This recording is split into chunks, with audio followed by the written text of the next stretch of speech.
All right, welcome to episode 4 of Dad Ruins the Movie podcast. I'm Dad. That's Greg. Yep, that's right. Welcome back to episode 4. Fantastic Four. The Fantastic Four. So number 4 episode. yes, I'm excited for this one. yes, same. So yeah, we watched Fantastic Four, obviously. And so before we get there, though, let's start with what we've been watching. And What I've been do you want watching. me to go first? Yeah, absolutely. So, I need to start pulling up my letterbox before we start doing this. But, I only had 2 this week, so you've got me beat. It'll Okay, be hard yeah, for me let's- to know those 2. Let's pull it up. All right, so since last week, I did American Pie. Nice little rewatch. Oh, good You know, choice. yeah, I like it. it was just mindless fun. Right. Had a lot of fun with that one. Eugene Levy is probably one of the greatest on-screen dads in existence. He's so hilarious. I watched Boogie Nights for the first time. Oh, what'd you think? It was good. I gave it 3.5. I didn't love it though. Like a lot of people, I feel like rate it higher. Did than you that. get some uncomfortable moments in that movie? A little creeped out, somewhat. A bit, yeah. Yeah. But like, I don't understand. I feel like it's like a running theme with Paul Thomas Anderson now at this point. Like, why did he have to be 17 when they started? Because Mark Wahlberg was 17 years old when the movie started, and so was Roller Girl. By the way, the bit of her being on her roller skates, the whole movie is so freaking stupid and funny. That was Yeah. killing me. Yeah. But like, yeah, she was 17 years old in the beginning, and then they have sex with each other in front of them. And I'm like, why couldn't you just make them 18? So it's not weird.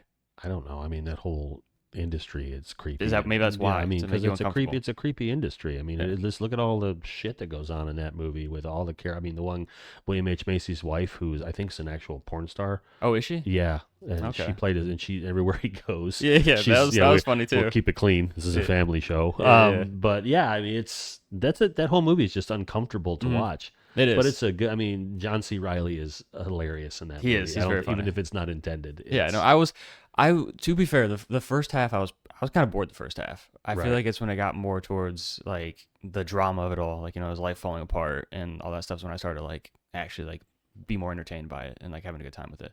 Yeah, But- the whole like drug dealer thing, Dad ruins the movie, but that whole murder drug dealer part. Alfred Molina was one of the best people in the movie. Yeah, like if you his go little role back to there. look at what's called the Wonderland murders in L.A., it had to do with John Holmes. John Holmes is a famous porn star from the 70s, and he got caught Okay. up in a murder thing. I think Val Kilmer played him at one time, too. That's what the movie's based on, right? Kind of. I think it's loosely based on that. Dirk Mhm. Diggler is loosely based on that, but Yeah. that whole Wonderland. What a name. Yeah, the whole Wonderland murders thing, I think, has a lot to do with that, and that's an actual thing that happened because it was drugs. John Holmes was huge into the drugs, got involved with the wrong people. I don't know if he ever got charged or anything. Who cares? I mean, Yeah. I don't really care that much about John Holmes, but It's definitely a good movie. but it's a good movie to watch. I've watched it once. I don't know if I would do it again. Same. That's but kind of how I felt about it. Like, I didn't think it was mind blowing, but it's still good. It's a I good think it time. gave Burt Reynolds a good kind of send off. I don't know how long after that he passed away. I know he was around, but he made some the end of his life just to make money. I think they put him in some movies. Was that one of his last? You think? I don't know. That's a good question. I don't know because there's a. I don't know what year he died. I don't know either, but I don't remember him in a lot. I mean, he was in a movie called Mystery Alaska, which is I really like. That's good, way off subject, but Mhm. it's about hockey in Alaska. It's got Russell Crowe in it. You have to Okay. look it up sometime. It's cute. It's not going to win any awards, but it's a really cute movie. Okay, Anywho, it's just a sports movie then. So Like- yeah, it's a bunch of guys in Alaska play on a hockey league, and one of the guys that grew up there, Hank Azaria, comes back. He's a sports writer, and he comes back to the town, and he invited the New York Rangers to come play these guys on their home pond, and that's the movie's about. The New York Rangers come to play hockey in Mystery Alaska, and Okay. Burt Reynolds is the coach for the guys from Mystery Alaska. So that's why we're going around in circles here, but that's Burt Reynolds, and that's the last one I remember him in. Okay. But I thought that was a good way for him to go out of his Boogie Nights because he's really good in that. Oh, he is. He's Yeah. very good. Yeah. I think Mark Wahlberg to me isn't like anything, impressive. He's And in some great movies. he did good but in that. He's not the greatest Yeah. actor you're ever gonna, but he's good in his movies. Yes. He chooses roles that are just perfect for what he is. Right. Yeah. All right. So that was fun. Right. I finally watched The Mummy from 2017, the Tom Cruise one. So even in my review, I mentioned that, like, I really was happy when they announced the Dark Universe. I was like, oh, this is Right. really cool. Like, we're gonna get vampires, werewolves, all the stuff from back in the day. They're gonna make it Dracula. They're gonna make it all really interesting and cool. Right. And then the reviews came out for this, and I never went to go see it because everybody just trashed it and they said how bad it was. Right. I gave it 2 stars. I I didn't. think that's fair. Yeah, I didn't hate it. I was never bored during it, but it's slop. It's pretty rough. Like, the dialogue is what got me the most. Like I don't know if you remember, but at the very end when he's like face to face with the mummy, he's like, "We're not gonna work out. Oh, don't worry, it's not me, it's you," or something like that. And then he like hits her, and I'm like, "Oh my god." It's cheesy. Yeah. Yeah, at least Chris Hemsworth's wife's in it, which is Chris Hemsworth's wife's in it. Elsie, but the woman, the lead character in it, is married to Thor. Yeah, that's his wife. Is she in that? Yeah, Elsa Pataki. Yeah, she's the archaeologist or what? What is her role in that? I don't even remember. Jennifer Halsey's in it. This chick. She's from like X-Men. So it's not whoever you're talking about. No, Chris it's Hemsworth. not. Are you sure? Yeah, she just doesn't show up on here. Yeah, What movie am I thinking of? I don't know. I know what you're talking about though, because she is hot.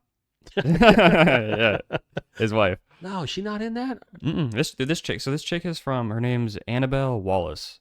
She is from *Malignant*. I don't know if you saw that James Wan movie. She's in that. She's in Annabelle. She's in *Tag*. She's in. Oh, I did see *Malignant*. She's She's in in *Tag*. Yes, I know Body she of. is. She's in *Body of Lies*. X-Men First Class. Wait, did she play the Diamond Girl in X-Men First Class? What's her name? No, I thought that was January Jones. It is January Jones. Yeah, I Emma thought that Frost. was January Jones. Who does she play then? Annabelle Wallace. Why was I thinking Elsie Pataki was in that movie? What am I thinking of? I don't know. Never mind. I take it back because I don't know what I'm thinking. They of. do look alike, to be fair. Kind of. They do. Yeah, they're both They blonde. do look alike. So. Yeah, she's equally as hot. Yeah. So yeah. But all right. So yeah, The Mummy was it was rough, but I mean, I really wish they would have gave the universe a second chance. I would love to see, more of all that. It had its potential. It's a waste of Russell Crowe as Yeah. usual. And what's his sidekick's name? Jake Johnson. Jake Johnson. Jake Johnson. Yeah. I love him. Yeah, he's If hilarious. you ever watch his little independent movies that he Mm-hmm. makes, there's one about him house sitting a house in L.A. where he starts digging the yard up. I don't even know what it's called, digging for something. Okay. It's really a cute movie. Or Did you see Drinking Buddies with him. I in saw the movie. Drinking Buddies. That's a good That movie. was a good one. Yeah. Did you see the one? Maybe, I don't know if it's Drinking Buddies. What's the one where his mom is hooking up with some guy, ends up being J.K. Simmons, and then doesn't he like break into J.K. Simmons' house or something? I don't know about that one. I'm gonna have to look that Okay. one up. I will look up his. That was a good one. I liked it. Like him and J.K. Yeah, you'll see from where it goes from there. But that was good. And then he also has one too where I think it was Jake Johnson, where he played a game where he had to like, I think he had to either survive or something like that. It's like one of those things. It's kind of like Running Man. You Right. have to like survive for a certain amount of time and you win money. And I think it had I don't know, that one's recent. I don't know. I'm gonna look up his filmography and I'm Yeah, looking for yeah. stuff to watch now. If you look All them right. up, that would help. Yeah. All right. So after Mummy, I watched Awakenings. We talked about it in the last podcast. Oh yeah. So I come finally on. checked it out. Come on. What'd 4 you think? stars. 4 stars. I liked it. Okay, I agree. Yeah. It was very, very good. It was wholesome. It was heartfelt. It was sad. It was like going back and forth. Like, I had hope. Oh, now I'm sad. I was like, oh, I'm smiling. It was a very, very good story. Surprised it was based on a true story, honestly. Yeah, Robin Williams is basically Oliver Sacks was a neuroscientist who Mhm. didn't die that long ago. Yeah, it said that in the end of the movie, so the movie came out in like 1990. It said that he still works as a scientist in the Bronx. Yeah, no, he didn't die. He didn't die that long ago. Okay, that's great. That's So crazy. I watched a thing on PBS about him, about his whole life and the stuff he worked on, and he's an interesting character if you ever want to get into. They changed his life around for the movie itself. There's a lot of differences in his personal life versus the way they had. They tried to give him the love interest in the movie with the nurse and all that. Oliver Sacks was homosexual, Okay. so there's that. I mean, he Okay. was, the body, they didn't really focus in on the bodybuilding. He was a bodybuilder. Was he? When he was younger, motorcycle enthusiast. He's a very interesting Yeah, he's guy. all over the place. That's If you ever go back and, I mean, his books are a hard read because I'm an egghead and I don't know what he's talking about and half the stuff. Yeah. But he's a very interesting guy. Okay. At least the love interest thing was like, it was very subtle the whole time. Yeah. Until the very end, he finally got up the nerve because he he Right. started listening to Robert De Niro, like, I need to live my life. And then he he went there and asked you her. go. But yeah, they changed that around a Spoiler. little bit. Spoiler, that's what it's about. But Yeah. De Niro was really good in that. He was. And yeah, that was sad at the end. It's very crazy that like it was that one summer was the only summer where they awoke that long, because it said like Right. later on every time a new medicine came out they could do it, they'd wake for like a bit or like wake up for like a bit and then they'd go right Yeah. back into it. So that's an interesting story. After that I rewatched Predator because I'm getting ready for Predator Badlands in Arnold? November. Yes, the I Arnold picked things first up. one. I Get to the chopper. Yeah, just super fun. It was It's a fun watch. Yeah, It's better than Commando. Like, have you seen Commando? No, it's yeah. Yeah, this one was way bloodier than I remembered, honestly, which I loved. Like, Yeah. it was pretty cool. I don't remember it. I saw it a long time ago. I remember it, but I don't remember all that it was When you particularly see gory. when you see the action scenes, it's like the blood just kind of flying. I was like, oh, sweet. And then I went and saw a early screening of Together. The movie comes out July 30th. So not yet. Today is the 27th. So Okay, 3 days. so Dave Franco, Allison Brie. Yes. Speaking of So hot. yeah, right. Mhm. So Sorry, Dave. I don't mean you, Dave. I mean your wife. so yeah, you said like he's listening. But I thought it was very good. Like it's not, I wouldn't say it. I mean, I guess it's kind of original, sort of. Right. Like I don't know if have you seen the trailer or anything. I haven't seen nothing other than the movie poster. So Yeah. So pretty much what it's about, if you see the trailer, is they move somewhere else. It kind of seems like they're struggling in their relationship a bit, Right. and then they randomly start getting like stuck together, and that's why it's called Together. Like their bodies are getting stuck together, and like it goes from there. And like there are some moments that are like pretty intense. A couple moments I was actually scared. I was like, I don't get scared often. I was kind of like looking away from the screen a bit. Yeah, it's a decent story. I mean, towards the end, I feel like it doesn't really do too much as original, but I liked it. It's a good time. Okay. What'd you give it star wise? 3.5. Okay. Yeah, it was a good time. It's cool that I got to see it a week early too. That's awesome. Then we'll get into the next two after you tell me what you've been watching, because the next two are two new releases. Oh, So, okay. Yeah, it's next All one's right. Fantastic Four and then Happy Gilmore 2 is what Well, we'll as talk you about are soon. aware, I was in Boston on business all week for my job. Yeah. Did you do anything, I mean, you told me that you went to the museum. Did anything else you want to talk about you did? No, Okay. it's not movie related, so I Okay. don't think it mattered. Although, I did go to Salem. I mean, I was Okay. in Salem, which it was what I thought it was going to be. It's touristy, but I love that kind of stuff. Mhm. Yeah, and just for the record, we finished. We were done working for the day. We weren't far from there. Everything in Boston is, other than the traffic is rough, but everything is fairly close. So we were all over the Boston metro area. So we decided to head over there and did the Witches Museum, which was interesting. It's got the clay. It sounds like it'd be cool. It's got the wax figures or mannequins or however they set up the displays, and there's a recording, so you basically go through it and it lights up the different areas. It reminded me a lot of the old Disney World stuff, like the Hall of Presidents. You've never been to the Hall of Presidents, but the Hall of Presidents was the animatronic.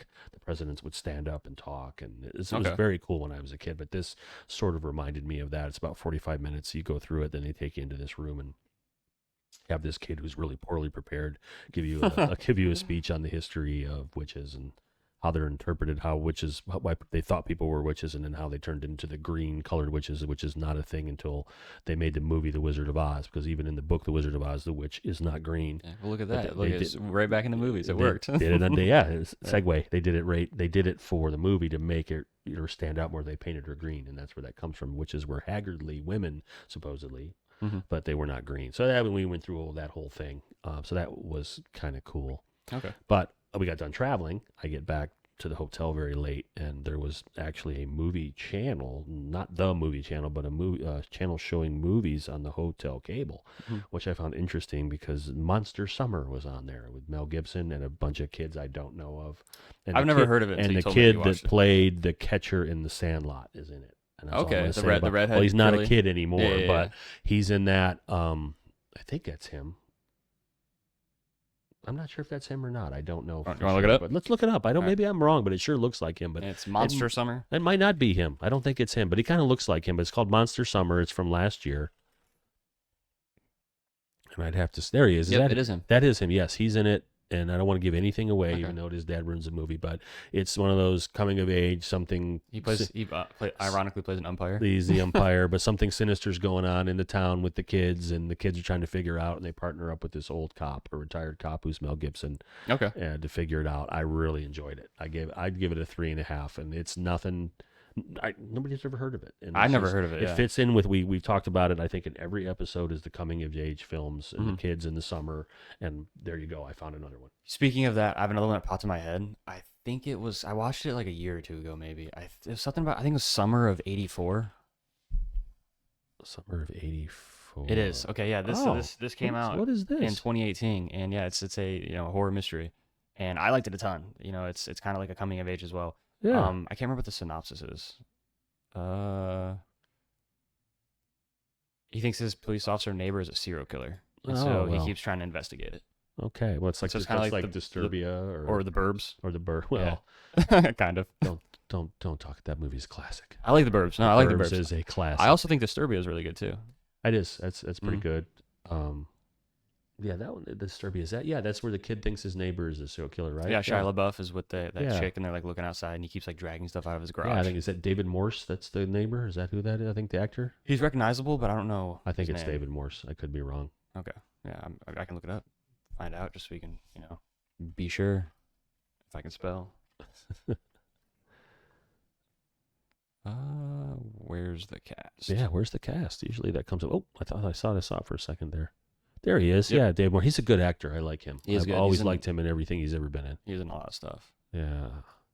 Right. So anyway, summer '84 is very good. So you should check Summer of that out. '84. I will have to Yeah. do that. I'll have to put that on the list and check it out. But no, Monster Summer, I gave it 3.5. Okay. I really enjoyed that. And then immediately after, so I only got the 2 movies because work got in the way. But Yeah. Reservoir Dogs came on again, Fantastic. and so I should have been going to sleep, but I was like, no, I gotta watch this. Mm-hmm. So yeah, it's just as good. Yeah, it's a good time to watch it because he passed away recently. Yeah, Michael Madsen. Michael Madsen, yeah. Rest in peace. But yeah, that was to watch him. Mr. Blonde. Mm. So that Being was a good. psycho. Yeah, being a psycho. Well, they all kind of were, but Yeah. it's an interesting movie to kind of go back and watch it again. I still think it's fantastic. It still ranks up there. Like we talked about, for me, it's one of the top 2 Tarantinos. I mean, Yeah, Once it's Upon a very Time good. in Hollywood is mine. Reservoir Dogs was mine from the very beginning. Mm-hmm. My uncle turned me on to that when I was younger. He's like, you have to check this movie You told out. me to check it out too. That's And the I first checked it out, Tarantino and I I saw. loved it. And then all the other Tarantino. Then I think Pulp Fiction's the next one, right? Yes. Yeah. So Pulp Fiction, so Mm-hmm. higher budgets, bigger movies, but going back to this one, could tell it's low budget. I actually think I might have saw Django Unchained first. Did you before Pulp Fiction or Yeah, before Reservoir? Before Reservoir Dogs, and I think with the Reservoir after that. I started going in order after that, maybe. Right, I can't remember.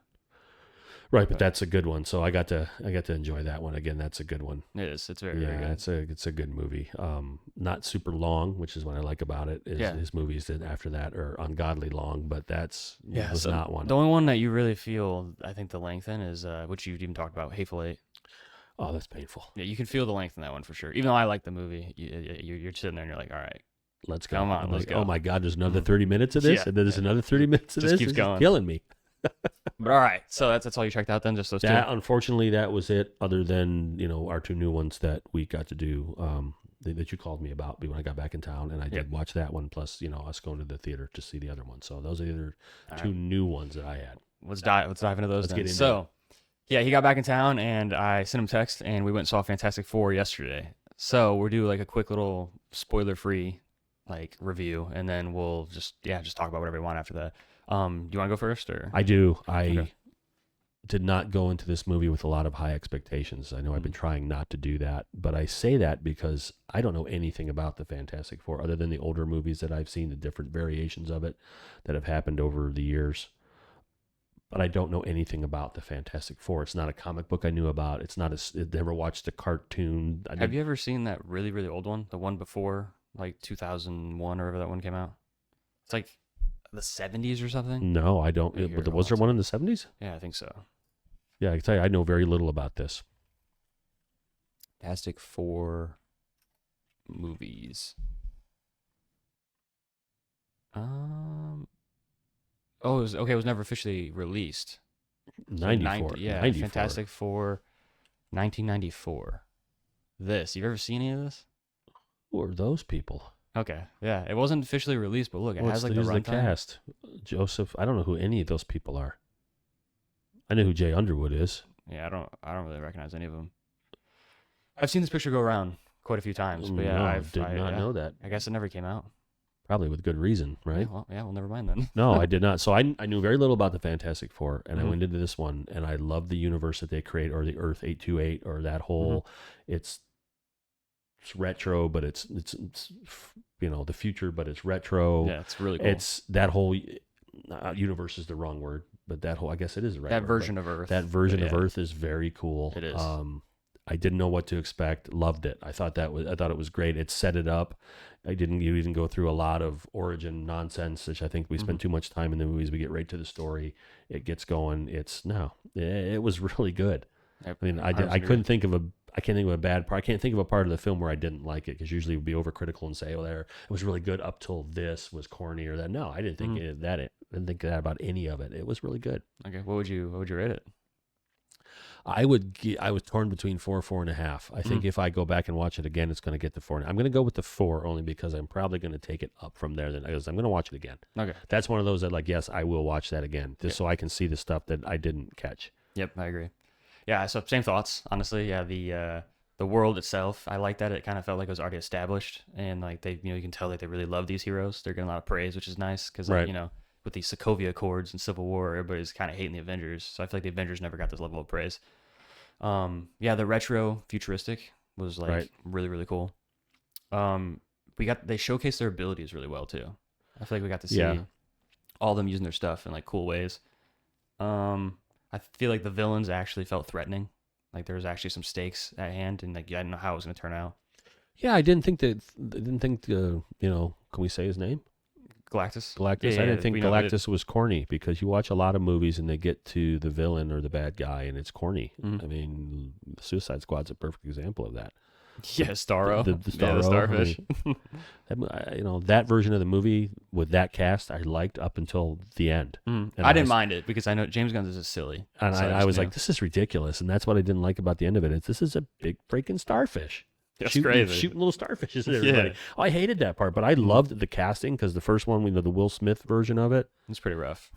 I only saw it the one time in theaters, and I've never been back. So I need to rewatch it eventually. Robbie's Margot Robbie, so she's a perfect casting for Harley Quinn. we very very good. Never have anything bad to say about Margot Robbie. Yeah, that too. Yeah, she's also just a phenomenal actress. Yeah, there's that. But yeah, honestly, yeah, the villains were threatening, and then like I appreciated that they weren't really trying to like connect it throughout the movie to like the rest of the MCU. Like I feel like Disney keeps trying to do that, and it keeps like putting a damper on all the movies. But it's nice that they this is its own thing, which is just it's his own thing, and cool. you're right. It's not prefacing another movie. So that whole MC universe, whatever you think of it, they made a lot of movies that I think are just filler. Mm-hmm. Like they called, the beans along with the Mexican meal. It's just a filler. Yeah. There's no flavor to it. Mm-hmm. So that they could get you prepared for another movie or to tie them all together. And they don't do this here, which is nice. It's its own freestanding story. And the characters are good. You like every single character. They're all likable. I agree. Yeah. There's only, the only character I didn't think was absolutely necessary, but it is necessary for the plot was the Mole Man. Yeah. You know what I mean? Yeah. You had to have him for later on. I think that was more like it helps for the later on in the movie, but it was also like a faithful thing to the comics. Apparently I caught that at the very end when they were showing like the old villains there at the very end. Yeah. But yeah, no, I couldn't think of any like here I go. This is better than Superman. Yeah, it's better than Superman. I hate to compare movies like that too much because they are very different. They're the two big movies of the summer. Yeah, I agree. I also think they nailed it on this one, and I was not expecting that. I expected I'd go in this like, it'll be okay. It's no big deal. But this was really good. My mindset was very different. Like going to Superman, I was like expecting it to be super good, and that's why I came out like not as hyped. Yeah. Into this one, I didn't expect it to be good, and so I came out and I was like, "Hell yeah!" It's just my mindset. That's it was really, really good, and it got you as a tearjerker, and it got you in some parts. And Superman tried on that. They tried, and it just the story's just very busy. Oh, I think Superman failed again. I'll go back to the casting of the parents. Great actors, but just the character development of those characters put me off so much that I couldn't get. You really hate those. I did. I just hated the way they portrayed him. Yeah. Because that was supposed to be the whole emotional moment between Superman and his dad. Not his dad, but his adopted dad. Even in that scene, his dad kind of seemed like kind of straight faced. I feel like he was just kind of there. He was like, "All right, dude, go get out of here. You moved out already or something." Like he's just acting like I'm proud of you. Now get out of here. Yeah, exactly. Go do what you're supposed to do. Yeah, it just ruined it for me. Just the character, the actors, not the actors, but the character development was terrible, and you don't buy into it. But then you watch Fantastic Four, and I won't say anything else about what I'm talking about. At the end, your wife was crying. Yeah. Everybody was sniffling. That was good. That was really, and you kind of knew what was going to happen. Yeah. But it was worth it. I mean, So if you don't know anything about the Fantastic Four, or I think I'm the only one that didn't. I don't know much either. Yeah, I just knew, like you said, the old movies, and I haven't seen them in years. So, but second time in a row for superhero movies, packed theater, everybody clapped, everybody loved it. I didn't hear a bad thing coming out of it. And you said it to me when the movie ended, and then I heard someone repeat it on the way out. Was best superhero movie since Endgame? Yes, but I looked up what else has come out since Endgame. Okay, it's the second best. The best movie since Endgame is Guardians of the Galaxy 3.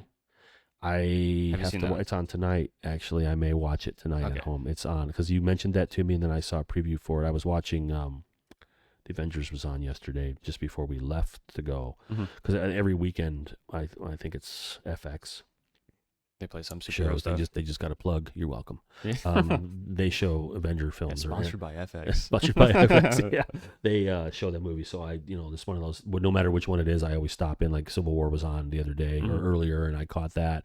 Then Infinity War was on. But anyway, they're going to show Guardians of the Galaxy 3, which I have not seen. Okay. So I'm going to check it out, and then we'll talk about it because that's a broad statement. Because Endgame is.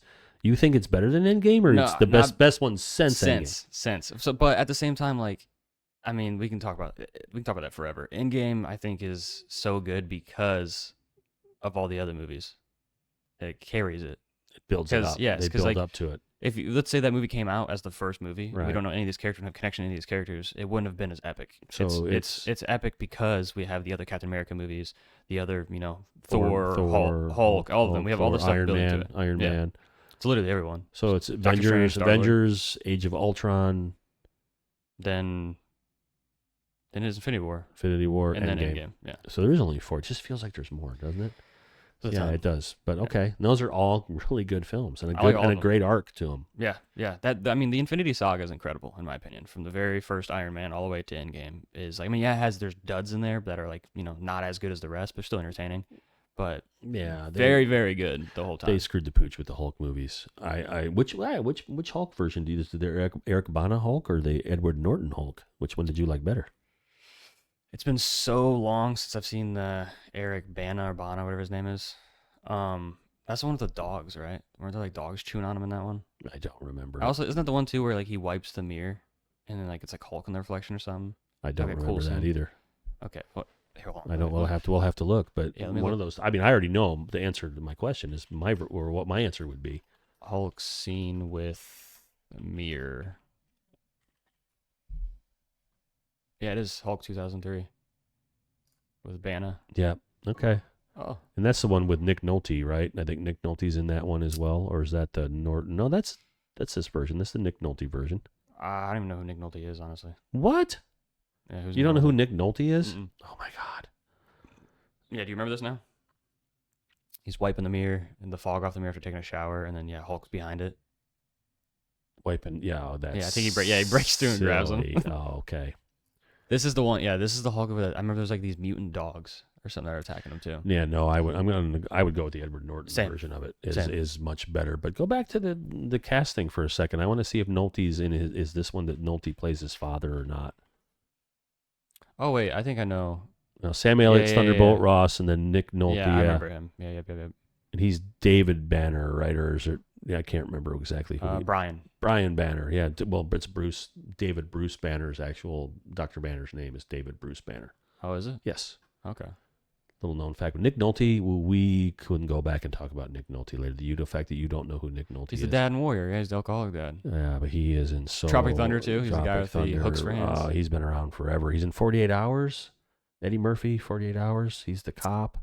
Long time ago, might have seen it, but I could not tell you a single thing about it. One of my favorite actors, Nick Nolte. Yeah, Okay. yeah. But Yeah, anyway, no, I definitely prefer the Hulk with Edward Norton. Yeah. People, I feel like that's kind of had like a revisionist history where people really, really disliked it in the past, but like now, everybody kind of like talks about it like. I don't feel like highly. those are a tie-in to this other universe. I feel like those are freestanding movies, and they just never bothered to go back and make a movie to tie that in. Because I had heard rumors that there was supposed to be another Hulk movie to tie into the MCU, universe. Well, technically, the Edward Norton one is in the MCU. Did Is you know it? that? Yeah, it's. I think the first movie is Iron Man. The second is the Hulk, I believe. Oh, I didn't know that. Okay. I think the post-credit scene has Tony in it. So and how do he- we he's end up going with to Mark? How do we end up Thunderbolt with Mark Ruffalo then? They recast him. I don't know why. Because Oh. Edward Norton's fantastic. So like, let's the Hulk post-credit scene. Let me confirm. Let's make sure I'm not talking. Yeah. He's in it. See? Oh yeah, I've never seen that. Yeah, he part. goes to Thunderbolt Ross. Is that his name? Right? The Okay. general or whatever. And he I think he's recruiting Hulk. for So is that the Avengers. William Hurt Thunderbolt Ross, or is that the Sam Elliott Thunder? Did they change it for the It's Edward William Norton movie? Hurt. William Yeah, Hurt, yeah. right? Yeah, he's the guy that was in. Because he played him until he died. Because Yep. I think he still would have been in it if he hadn't passed away. Yeah, he would have been Red Hulk instead of Harrison Ford. Right? I never saw that. No. But yeah, no, I definitely prefer that one. I think it's better. Okay. Where were we at? I don't even know. I don't even know how we were talking about tying how they tie in together and how they didn't tie the Fantastic Four sets separately. Yes. And Okay. whether they're, and whether they're let's going to tie that in together, aren't they? Isn't that where that's headed? well, let's get into spoilers now. Okay. So yeah, spoilers. Last time I tried to make tags on the YouTube video, I don't know if it did it correctly because I don't think they popped up on the YouTube video. So I'm gonna try to make. I watched each of the episodes. I didn't see anything pop up. Yeah, so it's supposed to be at like the bottom on like the little little scroller to go through the video. It's supposed to show you different things. I don't think it popped up, so I'm gonna try to do that correctly. But I'm gonna try to. It'll be in the captions. You can skip ahead and skip these spoilers if you haven't seen Fantastic Four yet. Well, but anyways, I mean, this is called Dad Ruins the Movie. So. Yeah, but I mean, no one's gonna listen to a podcast. You just spoil everything though.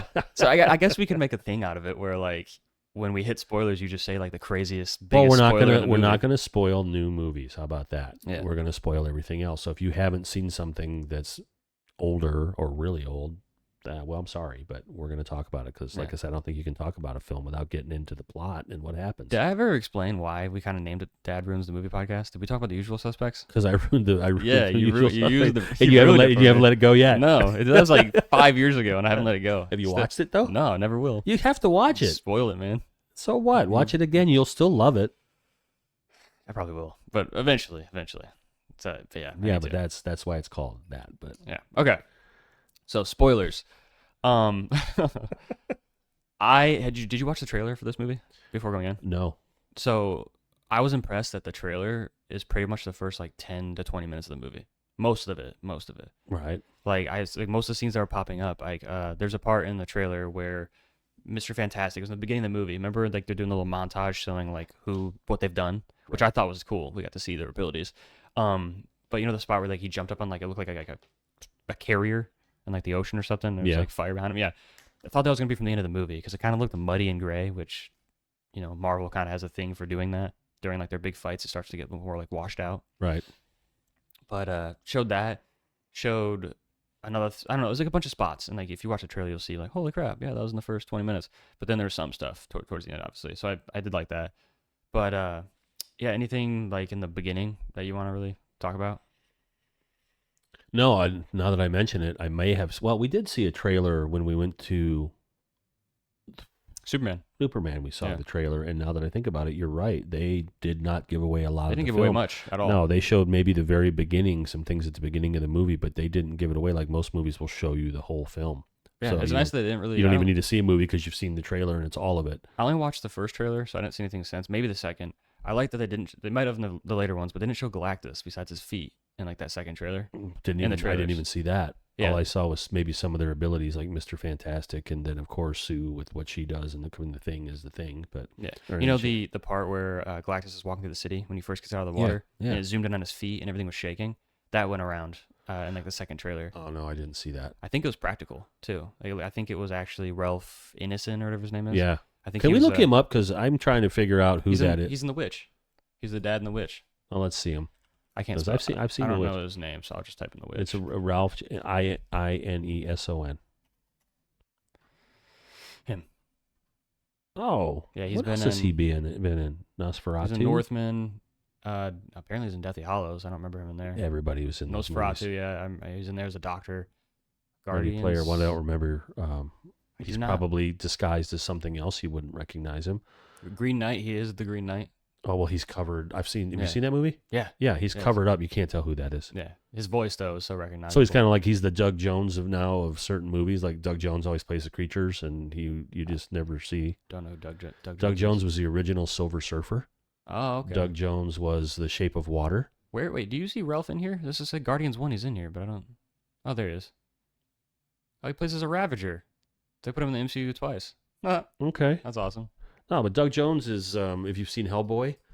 He's the blue guy? He's the fish guy. I can't remember his name, but he's, Doug Jones. There's all the characters he's played. There he is in Hocus Pocus, Pan's Labyrinth, The Shape of Water, the Hellboy movies. They made a Nosferatu in 2023. Yeah, they made that movie 1,000 times. Silver Surfer. He's in the other Fantastic Four film. He's in Interesting. Crimson Peak. He's in a lot of movies, but anyway, I'm going with it. Now, Innocent is like the Doug Jones version where he's in all these movies and you just don't recognize him because he's made up as something else. So okay, yeah, that's cool. I'm glad I know that guy's name now. Yeah, but in the beginning, I'm trying to think if there's anything like I said, the world already seems established. Cool. It Mm-hmm. gave us that little montage where they're saving, a bunch of people, so we got to actually see them use their abilities. That was awesome. The part that got super interesting was when I like I actually really appreciated the slow moments in the movie. Like we actually got to sit and listen to them talk about like their like not so much problems, but some problems, their issues, just Right. be family, which I thought was really cool instead of them like rushing past it to get to the action. Um, I want to talk about when the Silver Surfer first showed up. Pretty cool scene. That was awesome. It was intimidating. Yeah, I herald. What did she say? I herald your destruction. I herald Galactus or something like that. It's Yeah. cool line. Right after that, that space scene, it felt like Interstellar, kind of. Like it was. Oh, here we Yeah, go. He's yeah, back. yeah, He's back yeah. to Interstellar. That was no, that was a cool scene though, right? Yes. Yes, she it was she was actually surfing through like the debris of the black hole. Yeah. That whole thing was intense. And then well, I'm skipping right past. They already met Galactus at that point, right? Right. So yeah, meeting Galactus was cool. For some reason, I thought Galactus was so gigantic that he actually like ate the planets himself. I didn't really know it was like a machine. It's the machine that tears Yeah. the planets up so he Yeah. can feed off the planets. So yeah, I wonder what it's they like. showed the machine grinding the Yeah. planets down, and that's what he feeds off of. Correct. I wonder if it's like that in the comics or if it's actually him. I wouldn't know, but I know that's a good question. That's one to go look back at and see. But for some reason, I thought he just kind of like stood in space or something because he's just giant. I don't know. he's just this but- big guy that stands there. I kind of Yeah. shocked me that he came out of that and to come in at the end Mhm. to walk around. Because I didn't expect that. I didn't expect he'd leave the ship. I figured Yeah. he and the ship were one, and the ship would come down, and that's what they would fight. Not that he's going to come by himself. I thought you would just send her again, yeah. like or force her to go again or something, and then she'd Right. show up. It was interesting that her meaning Silver Surfer. If you've seen it, already. But it was interesting that she kind of she just disappeared until she came back. Right. But I don't know his backstory. So it seemed he said he was a regular person. Did you say billions of years ago? He said I was small like you. Years Billions ago. or Yeah, something, right? billions, something along those lines. Yeah, You could search up the character and it'll give you the history. It's probably a pretty long read, but Yeah, I'm sure if I'll you do it went after, and if you wanted to wiki the Galactus character, this could give you the whole background, Yeah, 'cause what comics he showed up in, his whole backstory. Because every comic book series has a different storyline. It goes 18 different directions True. for every character. But you could look that up. And I'd never heard of him. I didn't know who it was until you mentioned it on the way into the theater. That I Galactus, learned I didn't know who the at some point during the Infinity Saga, like one of the earlier Marvel movies, people started talking about Galactus more and wondering if they'll ever bring him into it. And so like I knew who he was since then. They didn't really, correct me if I'm wrong, the other version of the Silver Surfer with, the Jessica Alba, Ian Griffith, whoever those people, Michael Chilkus version of, Fantastic Four. Yeah. That character's there because the Silver Surfer, announces the presence and, I heralds his coming. But I don't think they even focused on it other than it was just this thing that was coming. It was like a cloud. It was a cloud. It wasn't Yeah. the machine, or there wasn't a character. If I'm right, if I remember that correctly, that I remember. See, it's been a while since I've seen it, but I did see pictures going around because people were talking about it more. And yeah, Right. it was just a big cloud. I don't know if that Galactus was supposed to be the cloud in that version, like they changed it, or if he was in it. I really no, I think it's just the cloud version. I don't think he's in it. I think the focus is totally on the surfer, Okay, yeah, Yeah, it really so- was. if I'm not mistaken. But yeah. So where we at? Oh yeah, the meeting with Galactus. First meeting was like intimidating, awesome. Like he's a real threat. And then yeah, right after we got the black hole scene I was talking about, where it's, intense. She's in labor at the same time. I thought it was pretty crazy that like she straight up said kill her, because like these are kid movies technically, I guess, but like Well, yeah. I mean, do we want to talk about why would she do that? I mean, to talk about what was Galactus' request of them? so yeah, Galactus wanted the baby. Wants their child. Yeah, apparently the baby has cosmic powers that have yet to like, because show. the child, it's the child of the two people, and what kind of quandary is that? Like, yeah, I'll let the Earth survive. You just give me your child. I don't know. I wouldn't be able to do it. Well, they didn't. Right? Yeah, they didn't. Yeah. Yeah. But that was really crazy when so they wanted the child, and he wants the child to replace him so he can get rid of this curse because he has to eat planets, and so he wants the child to start doing it, I guess. When Silver or Surfer, was he going to consume the child, or was the child, because the child had cosmic powers, was he going to consume the child and his hunger would be over, or was the child supposed to take his place? That's where they lost me a little I bit. think he said successor in the first meeting, Okay. meaning that the child's going to take his place so he doesn't have to keep eating everything. Okay. I don't know what happened to him then. He's gigantic. Where the hell is he supposed to go? I don't know. I didn't quite catch that. And doesn't matter though either way. Yeah, yeah, It's still. But so after that they're running, and then with the Silver Surfer, she phases through everything. I thought like when she phased through the ship and then started phasing through her stomach to grab the baby, I was like, holy shit! Can you imagine? She just snags the baby out of her Yeah, stomach. gone. That'd been crazy. Yeah, that was intense. Having a baby in space. That was a cool scene. It was very that I was locked in the whole time during all that. I was like, damn, this is really really good. Um, yeah, they go back. Reed decides to tell them right as he gets off the ship, like, oh yeah, they wanted our kid. Like, why would you say that? I don't know what he was doing there. He's the smartest man alive, but just he's say he's an idiot. We're gonna have to figure this out because it negotiate just didn't work, and we'll figure it out. But not like we went and they said this and we said no, and now you're all gonna die because we don't want to give up our kid. And I found it a little bit unbelievable when she goes out to talk to the crowd and she suddenly changes their mind because living in the world that we live in now, darn well that no one would, it's all about no one cares. They would have started about throwing shit at her. They would have just taken the baby because that's just how we are because we suck. So that I found out, and then they were all like, "Oh yeah, okay, sure, we'll go along with this." Yeah, it was a good speech though. Well, it was. I fell for it. It's a good speech, but I was like, no one's gonna buy it. But they did. I didn't see that coming. I thought for sure there was gonna be some kind of they try to attack or get the baby, and then it's clobbering time. Ben's got to come out and help her, but none of that happened. They were like, "Oh, all right." Yeah, I honestly, Ben. So did you watch The Bear at all? That I know show? who he is. Yeah, oh, yeah. Evan Moss Bachrocker. He did good. Like I thought he. Yeah, he did. They all did. Even the guy, Eddie from Stranger Things. Yeah, he was great. He was great. He's fantastic. Yeah, it was really good. I kept thinking, God, where do I know him from? Where do I know him from? Yeah, he was really good. I saw someone on I think it was either Letterboxd or Twitter complain about how they thought that Pedro Pascal's performance was stiff. So about for him being such a flexible man, his performance was super stiff. Which, good line. But at the same time, I was like, I didn't think it was. He's just super smart and logical. Reed Richards is a nerd. Yeah. In that his whole storyline is he's the smartest man in the world and he's got these powers, but he is a nerd and he's antisocial. And even though he's married to he's got his wife, that's the character. I thought he nailed it. That he's a nerd. Same.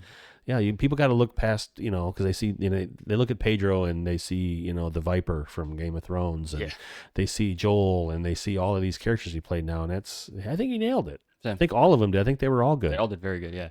So then, they decide, obviously we're keeping the baby. For a second there, so how he's working on teleportation the entire movie. He moved an egg across the room. So yeah, their solution was to move the Earth to a different solar system. Right. Fantastic idea. If only they would have thought of it a little bit sooner. But for a minute there, I thought they were actually going to do it. But then I thought the Silver Surfer was going to find them immediately. And then they'd still be in danger, but they have a little more time to repair or something like that. No, I thought they were going to do it, but of course. Yeah, I was still kind of surprised that she showed up when she did to destroy the bridges. I did that, even though it should have been obvious. I was like, okay, are they going to pull this off? And then they got to hide there for a while. It gives them time to come with what to do. No, that didn't work. Yeah. So then, of course, the last one that's saved was the one by them. The last one. The only one left is the one happens to be in New York. Oh, how convenient. But Johnny figuring out the language to talk to her, I thought was pretty cool. That was an awesome little touch. This is a good script. I like the script a lot. Yeah, it was very well written. Do you know who wrote that by any chance? Anybody? Has he written anything else that we're aware of? I guess we could look it up. I mean, yeah, let's find out. Because that was well done. And a lot of times, you get the same tropes of stuff, but that was really well done. Who wrote the Fantastic Four? 2025.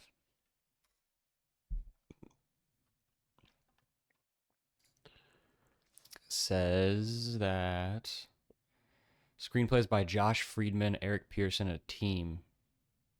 So here, what else has Josh done?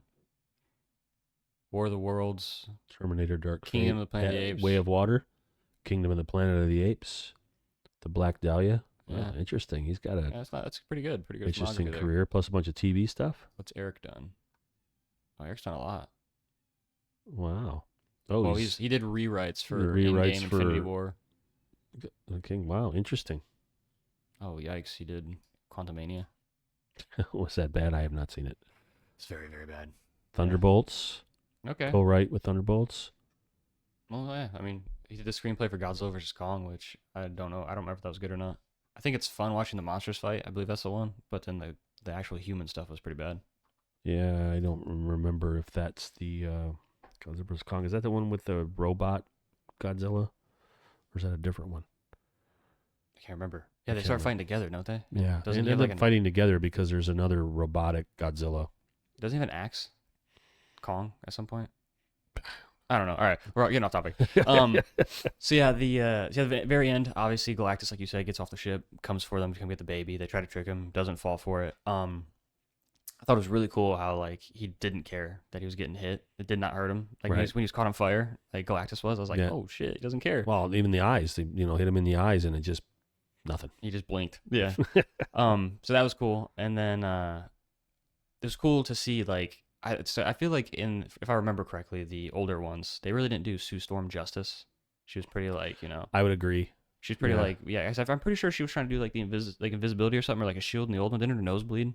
Or something like that, if I remember correctly. Yes. Yeah. So it was nice to see that Sue Storm was actually represented here. Right. Because like she stood up and she's like, leave my damn baby alone pretty much. And like she started messing him up. Right. So that was really cool. I do wish that like, I don't know, I feel like that fight there needed like another 10 minutes or something.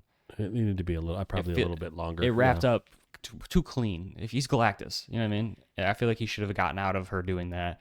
They all kind of had to fight it because they're fighting one by one. Well, they were setting us up for what we knew was going to happen, which is, the Silver Surfer was going to have to make her decision. And yeah. So they were setting us up for that. Yeah. That's what it was. I do wish that like it would have like, because if you notice, they all fought him one-on-one over and over again. I'm like, it's not working, guys. Group up. Yeah. But I do wish they kind of, like, I don't know. It's kind of Haven't you watched the Avengers? What's the matter with you? Yeah, exactly. Get in a circle. But like they kind of fought one-on-one. I kind of wish they would have come together a bit. But no, regardless, the way that played out still, I loved it. It was very, very good. No, I'd agree. Yeah, and then that's the, you mentioned Morgan crying. That's after Sue, pushed him into the thing and they teleported him away. Yes. Yeah, Sue died.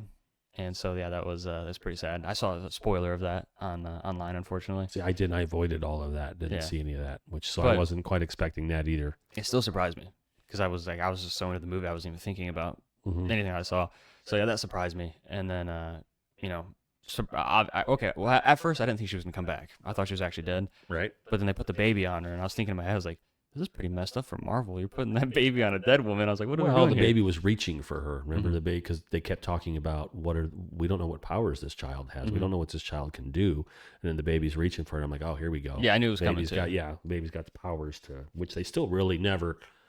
Yeah, if you know the comics, you know stuff, but I don't know. I didn't know what the powers of that child was, other than he can restore life. So that's pretty big. That's huge. The only thing that I read, and I don't even know if it's true, because I get all my information from Twitter, which that's probably a lot of it's probably not true. The best idea. Yeah. Yeah, but I read that apparently Jack from The Incredibles was based on him. On Franklin. On Franklin, yeah.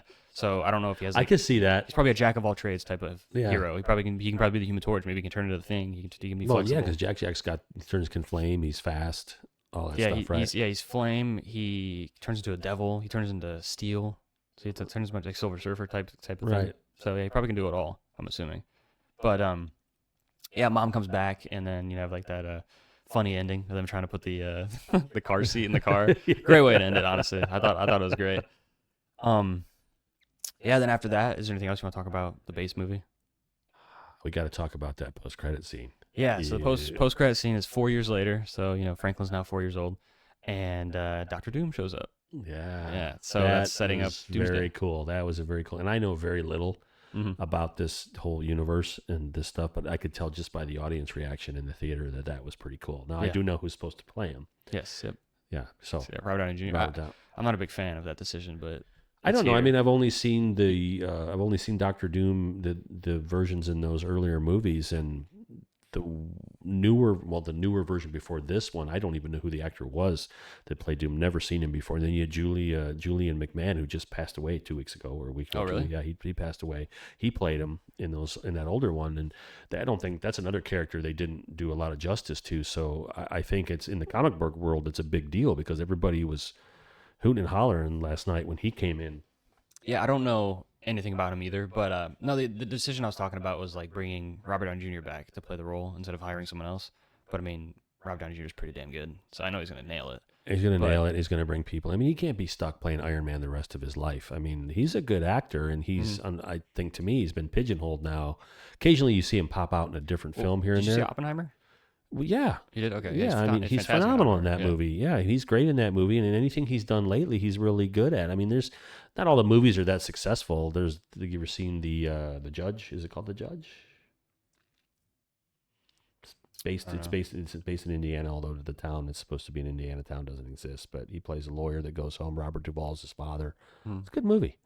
Have you seen what's the one with him and Val Kilmer? It's like The Nice Guys. Oh, no, it's like The Nice Guys, It's like but it's same called, same it's writer. called Shane Black wrote it. Kiss Kiss Bang Bang. Yes, yeah. That Yeah. was good. I like that. Yeah. That was funny. That's a good movie. So yeah, he's a good actor, but we don't see him in a lot of stuff outside of that universe anymore, and I'd like to see more of him. I agree. Like that's You why know. I wish that he didn't do this. But I mean, hey, they give me a huge paycheck, so why not? You know. Going to draw a lot of people in to watch him. Yeah. I mean, because the rest of them have gone on. I mean, what are the rest of the Avengers doing? I mean, Well, Chris Evans did Knives Out, and it really blew us away with that. And then he decided to choose every terrible movie under the sun. well, after he was that. just in The Materialists. Just came out with I heard that was him and decent. Pedro Yeah. and Dakota Johnson. Yeah, Yep. they're all in that, but I haven't seen it yet. But I will watch it. But that's out. And there's so then we got Jeremy Renner's back acting, but Yeah, after his accident, yeah. so he's back acting. Scarlett Johansson's still in a bunch of films. She's in, Everything. she's like the highest grossing person at the box office now, I think, Is she? like ever or something like that. That's what I so read. she's still around, and then what is Chris Hemsworth doing? Thor. Well, No, I is don't he know. doing Thor again? I think he's on a break actually. I think he Yeah. wanted to spend time with his family, so he stopped acting for a bit. Well, But he's obviously going to be in Doomsday. Is he? Are Yeah. they bringing those guys back? Everyone's going to be in Doomsday. It's I gonna thought be it was a- like the Thunderbolts were going to take over that. the I new. see, So the new Avengers are going to be in there, which is like the Thunderbolts. Then Sam Wilson, is that his name? Yeah. Falcon, Yes. new Captain America. New Captain America. Yeah. He's going to be in it with his squad, whatever his squad is. Okay. Then you have Thor still. The Guardians are probably going to be in it. Maybe, I don't know, because there's that new group of Guardians. You'll see the new. So You'll see the Spider new Man. group Well, of Black Guardians. Widow's dead, so she can't be in No. Spider. And then Spider Man, and Spider Man then will maybe, I don't know, probably though. right. Then you also have White Vision as well. Vision came back and Why's it gotta be white man? he's What's- he's white. Have you ever seen White Vision? No, I don't know. I don't know who that is. And what was that show? The Scarlet Witch show. I can't remember what it was called. Oh, WandaVision. Thank you. Yeah. In WandaVision, he popped up in it. Yes, he's legitimate white. Oh, okay. Yeah, he goes. They go head to head with each other. I did not watch that show. It's worth it. It's actually pretty decent. Okay. I liked it. But all right, so I think that's pretty much it in Fantastic Four, right? Yeah, So it's a lot. go watch it. It's a lot. Good movie. Yeah, It's excellent. very- yeah, really, it's a really great good. time. You're gonna enjoy it. I liked it better than Superman. So, Go watch it. same. You write me nasty comments if you want, but it's a really good movie. I was Yeah. really impressed with that film. Same. I enjoyed it. And then the one I was not impressed with Yeah. Go ahead. is you text me and told me to watch Happy Gilmore 2. Yeah. And not gonna lie, I laughed out loud a couple of times. Same. But just not very. I mean, I don't know what I was expecting, Mm-hmm. but it's almost like there wasn't a lot of effort put into it. Other than his kids are in it, and that's Yeah. all fine and dandy, and the usual gang shows up in there. You know, I did chuckle with the "You can do it." Yeah. yeah, that got me. I like that part, but I feel like they should have him doing something else. Like, what the hell is he? What I was don't know, that? he's riding the tricycle. Yeah. You can do it. Yeah, and it's I'm so like, stupid. I just laughed out loud at that. But oh my God, Yeah, what there's- the hell was that? You can tell there wasn't much effort put in. Yeah, no, I mean, it's like, you can appreciate Adam Sandler for like he's giving his homies jobs. You know, he's bringing all his friends, he's bringing his family. So I'm like, hey, whatever. He's getting them all that Netflix money. I appreciate that, but at least you could do is give us like a decent script, because that's a good point. I don't know, like Hubie Halloween is the same type of humor. It's stupid. But I humor, loved Hubie Halloween. but I feel like it had a better script. Yeah, I feel like it was a better story. Yeah. than this one but was. this story itself actually wasn't bad. Like I like the idea of like, so pretty much what Happy Gilmore 2 is about, so we're in spoiler free spot, is like he hasn't golfed in forever for a certain reason, and the sport of golf is threatened by this guy creating like a new version that's more fast paced. Maxi golf, yeah, extreme maxi golf. It's golf. like extreme golf. Yeah, yeah. It's stupid, but so like Yeah. that was that's the idea, and so he comes back he wants to get money to get his daughter through dance school. Dance school. Yes. And then he ballet also school. then he ends up like having to deal with this new league. Anyways, I don't know where my brain was going there. But That's how good it was. It's yeah. just it's gone right out of your brain. So that story itself, not bad. I like it. It was up to a certain point that it got to like pretty much the third act, where I was like, what the heck did this movie become? It's like they just, I don't even know. It was, I don't know why they did that. They could have Oh, toned it down and made it like more realistic version of extreme golf. yeah. And like you could have had like a decent movie here with his type of humor. Cameos for the sake of cameos. I mean, Yeah. the John Daly thing. I don't even know who John Daly is. Oh, John Daly is. If there was a real Happy Gilmore in golf, it was John Daly. John Daly was a big drinker. So that was actually John Daly. In That's the movie? John Daly. That's the golfer Okay. John Daly, who was known for, he was at one point pre-Tiger Woods and all these guys that are all jacked golf players now. He was the long ball driver. He was the guy to hit the ball the longest, party. Okay. I mean, he was a big drinker, and he's he's famous for he's more famous for his exploits than he is for playing golf. So, but that's John Daly was in. Plus, you got all those other guys that that were playing against the new league or the max league or whatever it was. Those are all real golfers. I noticed most of the time. I They're all recognize some of like them. Scotty Scheffler. The whole joke about him is Scotty Scheffler got arrested on his way to a tournament last year. Oh, that's what that was? That was okay. that when he says not again. Then he's in jail because he was trying to get. There was some kind of incident going on outside the golf course. He's trying to get in the golf. He's got to go play, and they went around the police, and the police got mad and arrested him because God forbid you should not obey him.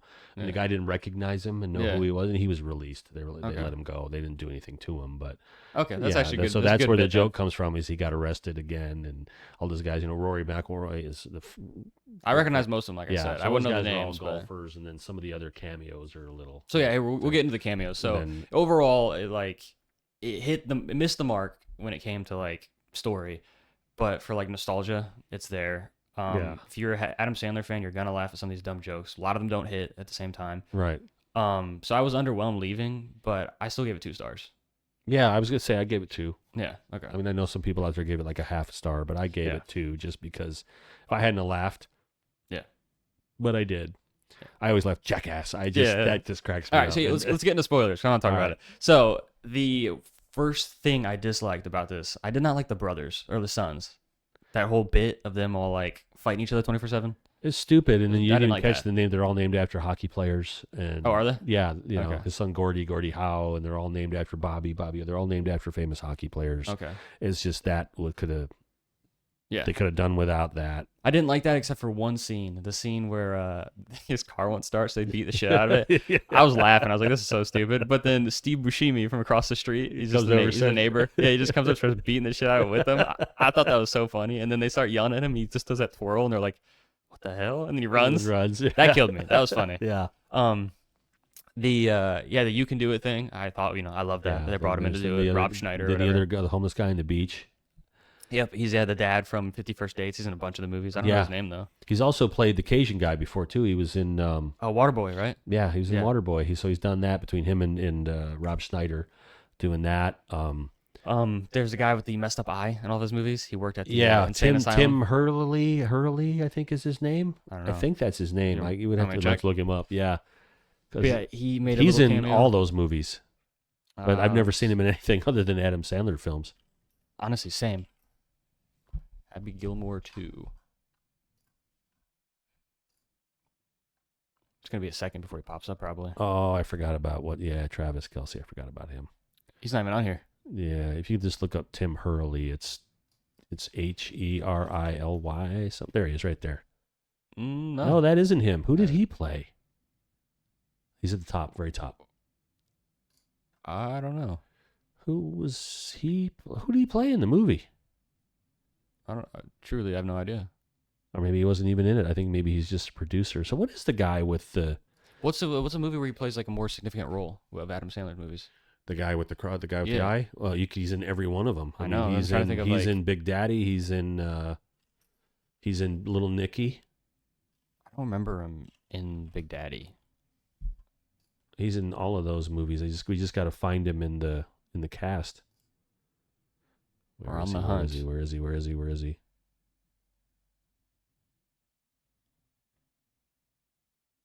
Don't see him here again. Oh my God, where is he? He's got to be in there. Tim Hurley's there again. Korean man. What? What? I'm trying to think of a significant role of his. Oh, I forgot. That's Quentin Tarantino in Little Nicky, isn't it? Look. Yeah, I think so. Then Ozzy's in it. Yeah, Ozzy's in it. Yeah.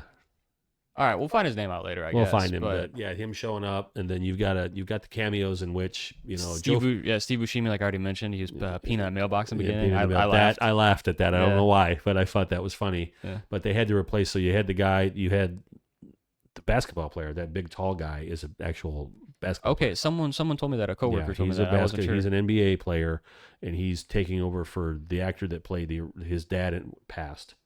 Okay. So, and then Joe Flaherty with Jackass. That guy, Joe Flaherty, used to be on SCTV with John Candy and Martin Short and Rick Moranis. Okay. Joe Flaherty's been around forever. He's real famous for SCTV. Okay. Played the Count on SCTV. So you have to look him up. He's a whole nother. He passed away. Okay.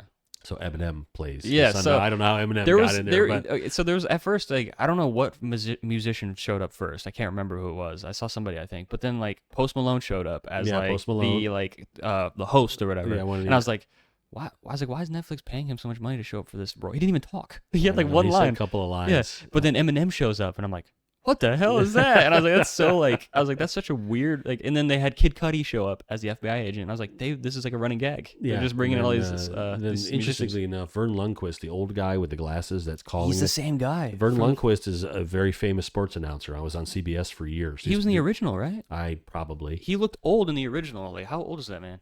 He's probably.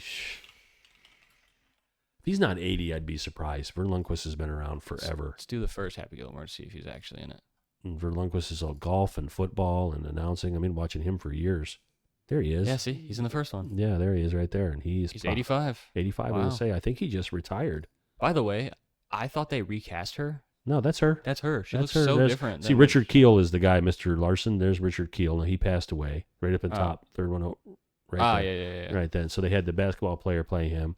So that basketball player is not related to him in real life? No. Not related to him in real They life. kinda He look just alike. looks like him. But no, he's an actual basketball player. Then, you had, Chubbs, the guy playing Chubbs' son, which I don't know who that is, that guy, but he was kind of funny. Yeah, Bob Barker has since passed away. I did not like that. So, the end scene where they put him in the sky like they did in the first one. I don't know why did they put Bob Barker up there? Because he's dead though. So I feel but like that's the whole Happy Gilmore was him fighting with Bob Barker is the whole movie, the first movie. Yeah, I know, but and they're like, I fighting don't at know. the gravesite. I guess I guess if they asked for this family's permission to put it, they probably did. But I don't know. I thought that was weird. I'm sure they did. But yeah, all the cameos I thought were funny, and then all of them were like a lot of people were like showing up again or being replaced and whatnot, and so that was nostalgic. Like I said, I laughed at some spots. I'm an Adam Sandler fan, and then also the Bad Friends cameo. Did you see that? The Bad Friends podcast? Yes. They were in there twice, and they're just the first time they were talking, like interviewing the Benny Safdie, by the way. Crazy role for him, I feel like. So weird. Yeah, he was playing the maxi pad guy or whatever. They were watching the golf tournament. Mm-hmm. Yeah, so that was funny. So that's why I gave it 2 stars, all that together. But overall, the story was like okay, so yeah, the part I was talking about, very beginning all the way to the tournament where he's doing really well, and then he throws it apart, messes up because alcoholic and it was Mother's Day, blah blah blah. But that whole part, I was really into the movie, and then you get to that third act, and like what were they thinking with the way that the maxi golf went? That was insane. Like, and when everything was on fire and the golfer was in it, it looked terrible. Yeah, it's just I don't know. It's a movie for bros, and there's nothing wrong with that. It's just it's made to. Oh, look at that guy's in it, and that's funny how some of the jokes just don't land. The end of it, I didn't really laugh at all. Yeah, the end, no. The beginning, it got me, and I when I first watched it, I would have given it a lower score right after I stopped watching it because I was like, well, that was shit. Same. I thought about doing 1 star, and I was like, I'm gonna sit on it. Later in the day, I was like, okay, lighten up a little bit. Mm-hmm. It still gets no more than 2. I think 2 is super generous. Yeah, it's actually getting good ratings, surprisingly. Well, that's what I wanted to talk about. Justin, my friend, told me that Happy Gilmore on Rotten Tomatoes. Look at this. The first Happy Gilmore on Rotten Tomatoes has a 63%. Happy Gilmore 2 has a 65. What? Isn't that crazy? Because Happy Gilmore 1 is significantly better. It's actually like a put together movie. No kidding. Yeah, so I thought that was pretty wild. No kidding, because that first one's a pretty good movie. Yeah, it's a well written script, and then this one, yeah, it's more though. I did at the very end. I did get more like interested once we got to the very end hole, the last shot with the way the thing like it was like Yeah. yeah. I actually was interested in that. I was like, oh okay. I was like, this is crazy. I was like, let's see what happens here. Yeah, I don't know. I just the ending was bad. I mean, it's just Yeah, I agree. yeah. That's what I wanted to show the you. caddy part was actually the guy playing the caddy was actually funny. That's another musician, by the way. Is That's I think it's Bad Baby. I know Bad Baby. Bunny? Bad Bunny. Bad Bunny? Baby's that chick from do you remember Cash Me Outside from Dr. Yeah. Phil? That's her. Yeah. Okay. Bad Bunny. Yeah, there he is. Okay. Yeah. Yeah, No, see, that he's actually got funny near the end. At the beginning, I was like, okay, here we go. But yeah. Yeah, no, that was actually the musician thing was just like a running bit the entire time. Honestly, the bit of him unscrewing all the alcohol and random things, it was pretty funny for the first few times he did it, and then it just kept going. But yeah, that was funny. I'm trying to look at the Letterboxd average for this. Yeah, look, 2.9. That's good. It's going down some. But yeah, That's higher than I thought it would be. same, honestly. But yeah, you want to, an hour and a half of cheap laughs. Do it. Yeah, put it Yeah. on in the background and do Yeah. talk to somebody or play on your phone or just kind of pay attention lightly. Don't get too invested. Play drinking games. Whatever. Don't get too invested. Yeah, so it's definitely worth the watch, and I mean, and it's because it's a sequel to Happy Gilmore. You know how many people Right. are gonna watch this thing? It's gonna be crazy how much people watch it. But all right, that's pretty much it on Happy Gilmore, right? Yeah. No, that's it. Okay, so Together is one I pretty much talked about that already though, didn't I? Yes. Yeah, so I don't have to do that again. So yeah, I saw Okay. Together. That's fun. Go watch it. Check it out next week. And also, okay, so we're gonna start doing a little bit of movie news when we do these, because why not? Because you probably don't know some of this. No, Some looking of at this list here, I don't know most of this. Yeah, so it's just Oh no, that one one of them I do, but we'll get to it my source is Twitter. So take this with a grain of salt. because that's But super it is reliable. a lot of people follow it. It's called Discussing Film on Twitter. A ton of people follow him, and they also film updates too. Is another one. So like most of the time he is accurate, or she, whoever runs the account. So anyways, so this was kind of stuff I liked and saw throughout the week that I added to it. But one of the most recent things I saw was that Adam Sandler kind of paid a little tribute to Cameron Boyce and Happy Gilmore too. Cameron Boyce. Yeah, this is Cameron Boyce. I'll look him up for you. He passed away recently, or not recently, but like Oh no, I know who that is. yeah, right here. Yeah, I remember him. Yeah, Man, that was 2019. That seems like it was so like not that long ago. that was a long time ago. So yeah, they were close because of Grown Ups, I believe. And so then he passed away. So he did a little. Yeah, he pops up on someone there. I saw that. It was when he goes to play for the first time at the golf course after Right. not playing for 10 years. And that's actually okay. We didn't even mention that. It's crazy that he. I'm not gonna say any spoilers because we're out of that now. But anyways, he goes to play golf for the first time, and on that little screen, they're watching in like the little guard shack or whatever. They're Okay. watching Cameron Boyce do something, and I was like, oh, that's awesome. Oh, that's cool. It's sweet. Okay. Yeah. Also, Margaret Qualley and like Andre, that comedian, being there just for that scene too. I Yeah, was like, Margaret Qualley, of all the stuff she's done, then she Yeah. shows up and she can't dance. yeah, But then there's yeah, for real. It's so crazy that she was in there. But all right, so we got that tribute there. I thought that was a nice little thing. To Oh, add in. that's cool, yeah. Sweet. So I don't think that box office earnings mean a whole lot. Obviously, it doesn't. A good movie can make no money. A good movie can make a ton of money. I think it does matter to make money so that these companies can keep making movies. So Yeah. anyways, I just wanted to mention that Superman crossed 500 million globally. yeah, So it is important. its budget So was they like- haven't did $1 billion yet, but they've done 500 million. So Yeah. is that meeting expectations or Their not? budget, I think, was 225. So normally, I don't think the budget includes like marketing. Is that thunder?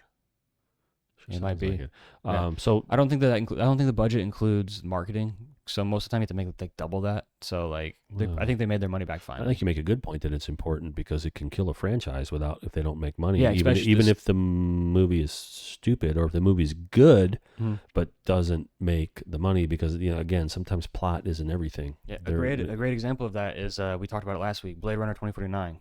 We both love it, but that movie flopped in theaters, and because of that, Denis, the director, he thinks it's not a good movie. And I don't know, like he said it in things that he said he'll never take on a sequel to someone else's movie ever again.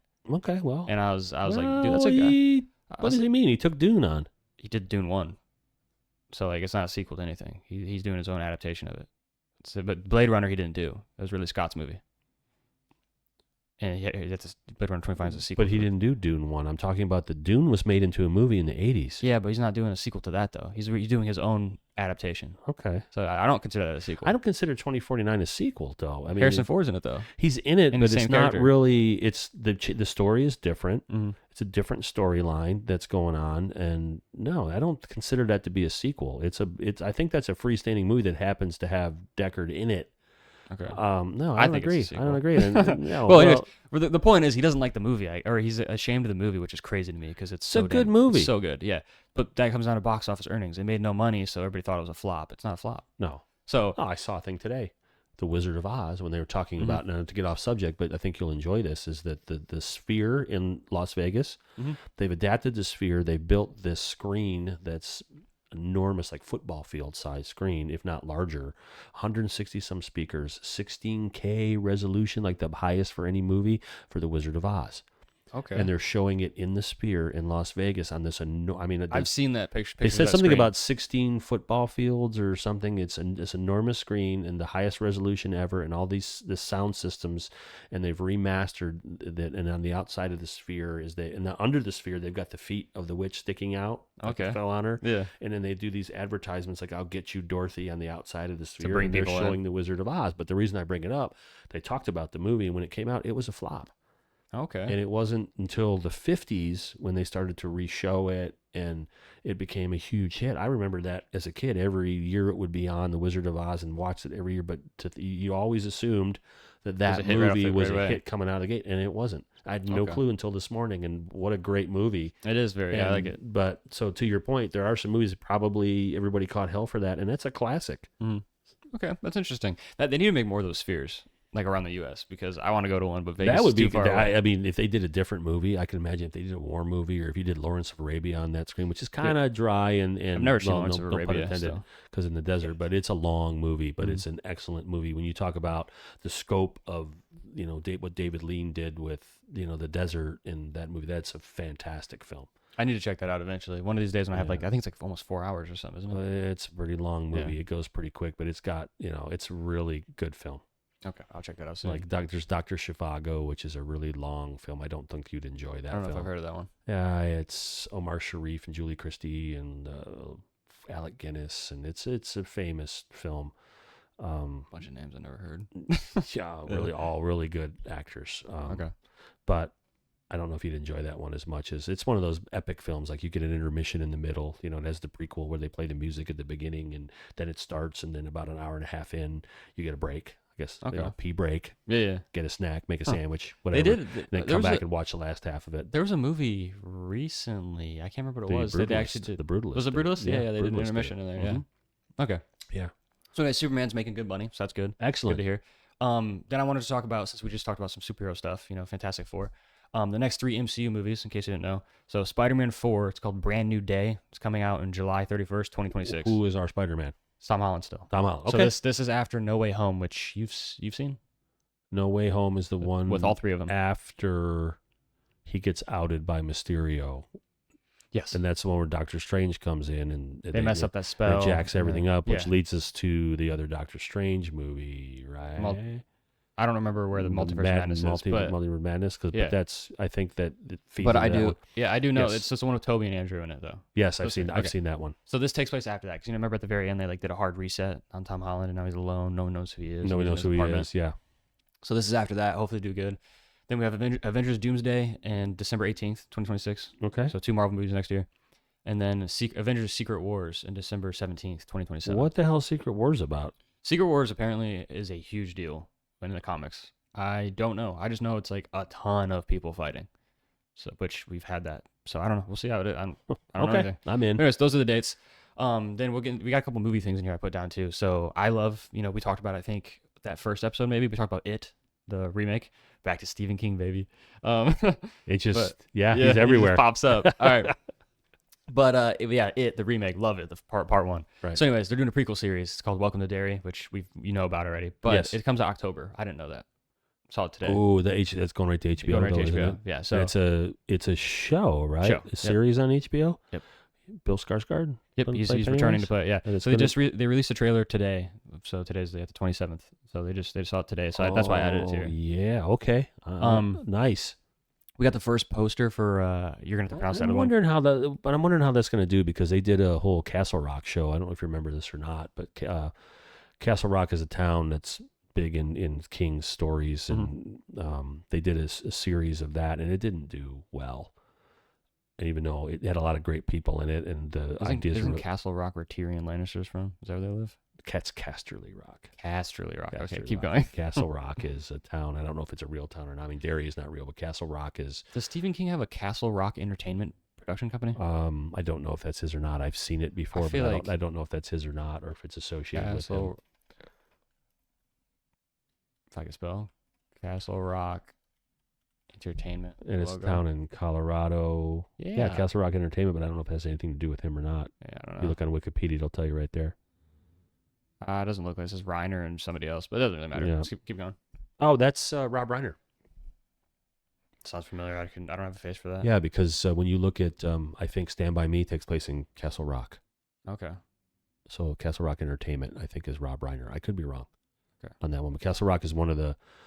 King went to Colorado, and you know, Tyler can correct me if I'm wrong here. You know, write in Tyler and correct me if I'm wrong. But I think when he went out to Colorado, Castle Rock comes up from that because it is a town in Colorado. But I don't know if he moved it to Maine or whatever he did, because it was a period of time he lived in Colorado. Okay. That's where we get The Shining and some other stuff, and then he went back to Maine. So that could be what that is. But I'm just interested to see how it does, because I'll be watching it too. Yeah, it's it's Pennywise, and you can't get enough of that as far as I'm concerned, because there's a whole lot of that. You know, when you watch it and they talk about all the shit that happened before, you know, because in the book it's the 50s and then the 80s. And then in the new movie it's the 90s and then 2000s. Or there's a really old picture in there too. Like yeah, but then they talk about all the things that happened every 27 years in Derry, going back to the Native Americans. The only thing that's going to bother me about this is that, like, when it came to, so obviously part 1, I knew there was going to be a part 2. So I knew, like, Pennywise isn't gone. So, like, that's just, yeah. Right. But part 2, like, I was curious how they're going to change it, like, how, you know, whatever, and, like, how it'd play out. But I knew what happened because I saw part 2 of the one with, the old one. The old one, yeah. Yeah. This is a prequel series. So Pennywise is not going to die. So what? He's just going to kill every child in the show? He's going to watch him murder everybody? That's what's the problem with these is we already know what happens to him at the end, but at the beginning it's just, we get to watch him just kill everybody over and over and over again. I'm assuming there's going to be a protagonist that will survive him, and that's it. Or it could just go in different directions. They might take it in a totally different direction. Who knows? Yeah, I mean, I'm interested. I hope could be they more do. about the town itself, because Derry, if you read not all of his books, but a lot of his books all tie in together. Mm-hmm. You can be reading a book that has nothing to do with Derry, and they'll mention the town of Derry, or so-and-so was from Derry, or this officer is now the sheriff that's the sheriff that got eaten by Cujo, but he shows up in this book.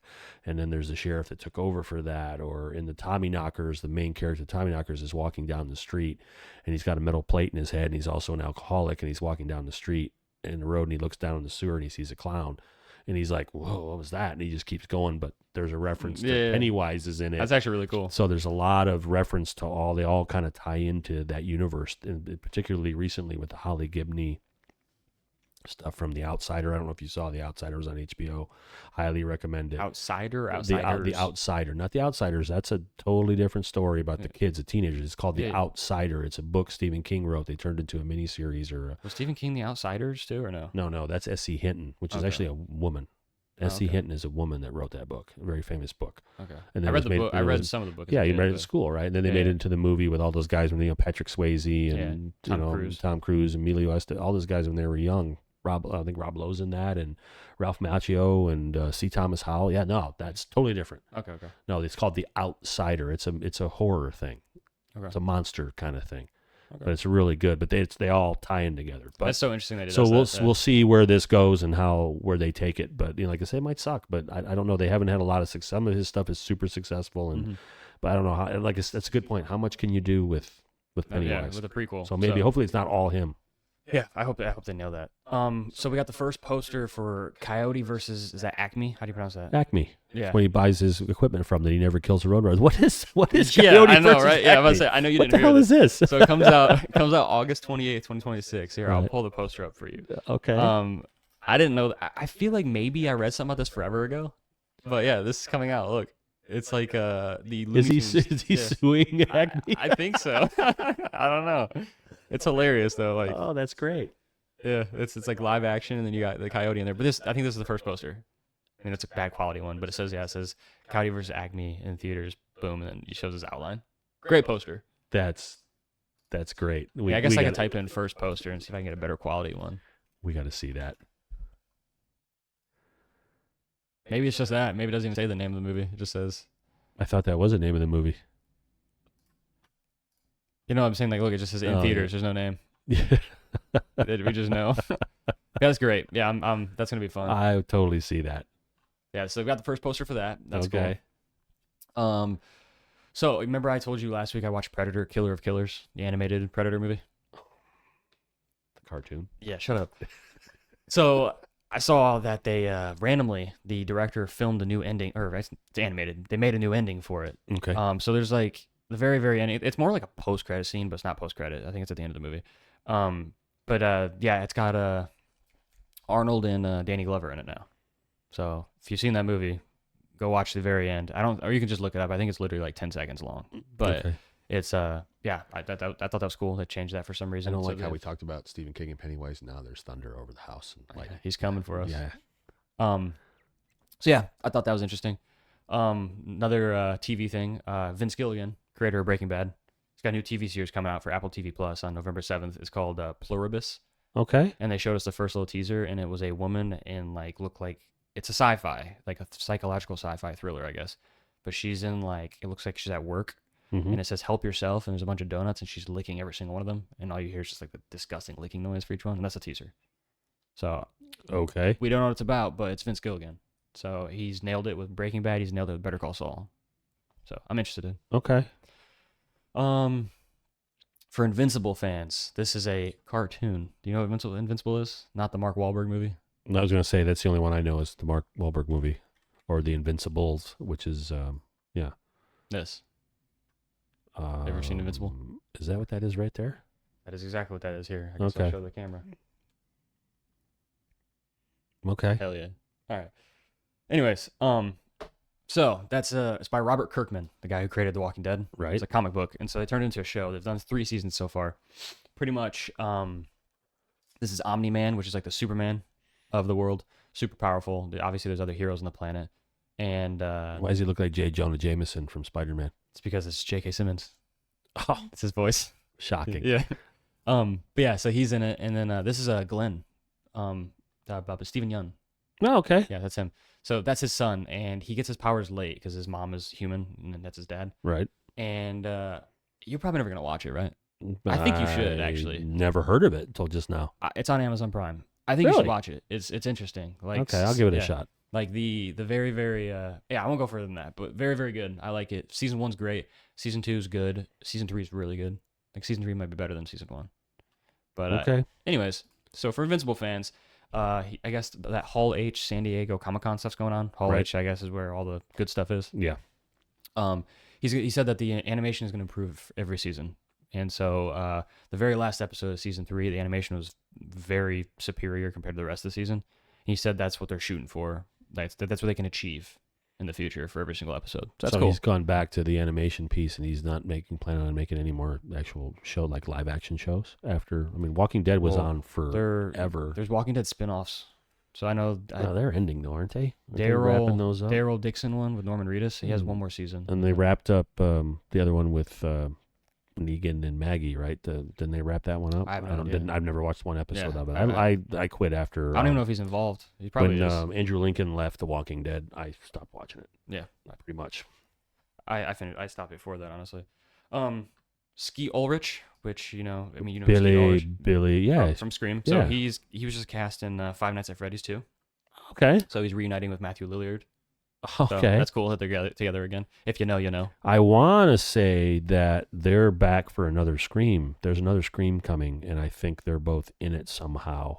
The most recent Scream 7, Ski Ulrich is in it quite a bit. It's like flashbacks or like Yeah, and so is yeah. Matthew Lillard, because I heard where the hell was I?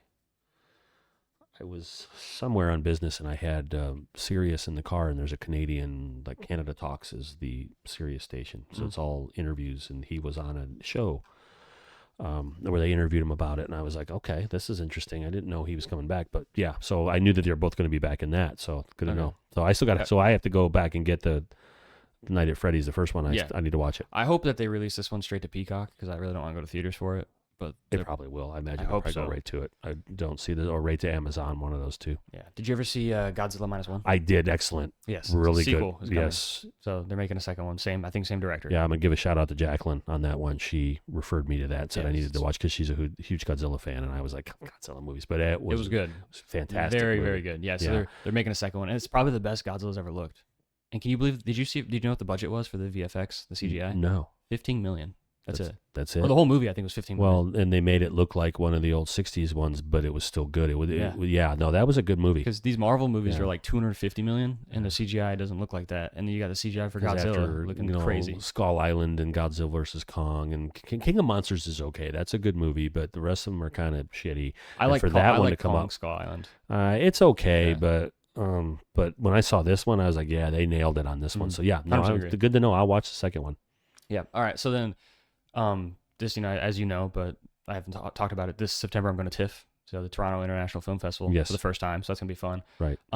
2 movies I know so far that are coming. One of them is the Sydney Sweeney one that I talked about in the last podcast. Well, she plays the boxer. I looked that up. I can't remember the name of it. It escaped Same. me now, but I looked it up. She plays a boxer. Yep, that's coming So to she TIFF. beefed up for that. Yeah, I heard about I that could possibly see it. I really don't know what we're buying tickets for yet. Right. The other one that I saw is coming to TIFF is Judd Apatow's daughter, Maud Apatow. Mm-hmm. She has her directorial debut come out. It's called Poetic License. It's premiering at TIFF, and it's got Andrew Barth Feldman, which you would recognize. I think he's the guy from. Oh, her mom's in it. Yes, her mom is in it. Yeah. But then Cooper Hoffman, which is from Licorice Pizza. Isn't he Philip Seymour Hoffman's son? He might be. I never even put 2 and 2 together. Yes, Yeah, he is. that's Holy his kid. shit. Yes, I thought that was his. Okay, his- well, he's in Licorice Pizza, and he's good. So Okay. I'm excited to see him. What's that movie with Jennifer Lawrence where she tries hooking up with a kid? Oh, No Hard Feelings. Yeah, that's Where what the it is. parents actually The pay her to parents hook try up to because the make- kid, our kid is such a nerd Yeah. that they try to hire the girl Yep. for him. Yeah. So Andrew Barth Feldman. So it has Okay. both of them in it. It has Leslie Mann, which is her mom. You said, Her right? mom, yeah. Yeah, and then a bunch of other Method Man. What is this movie about? I have no idea. We can look it up.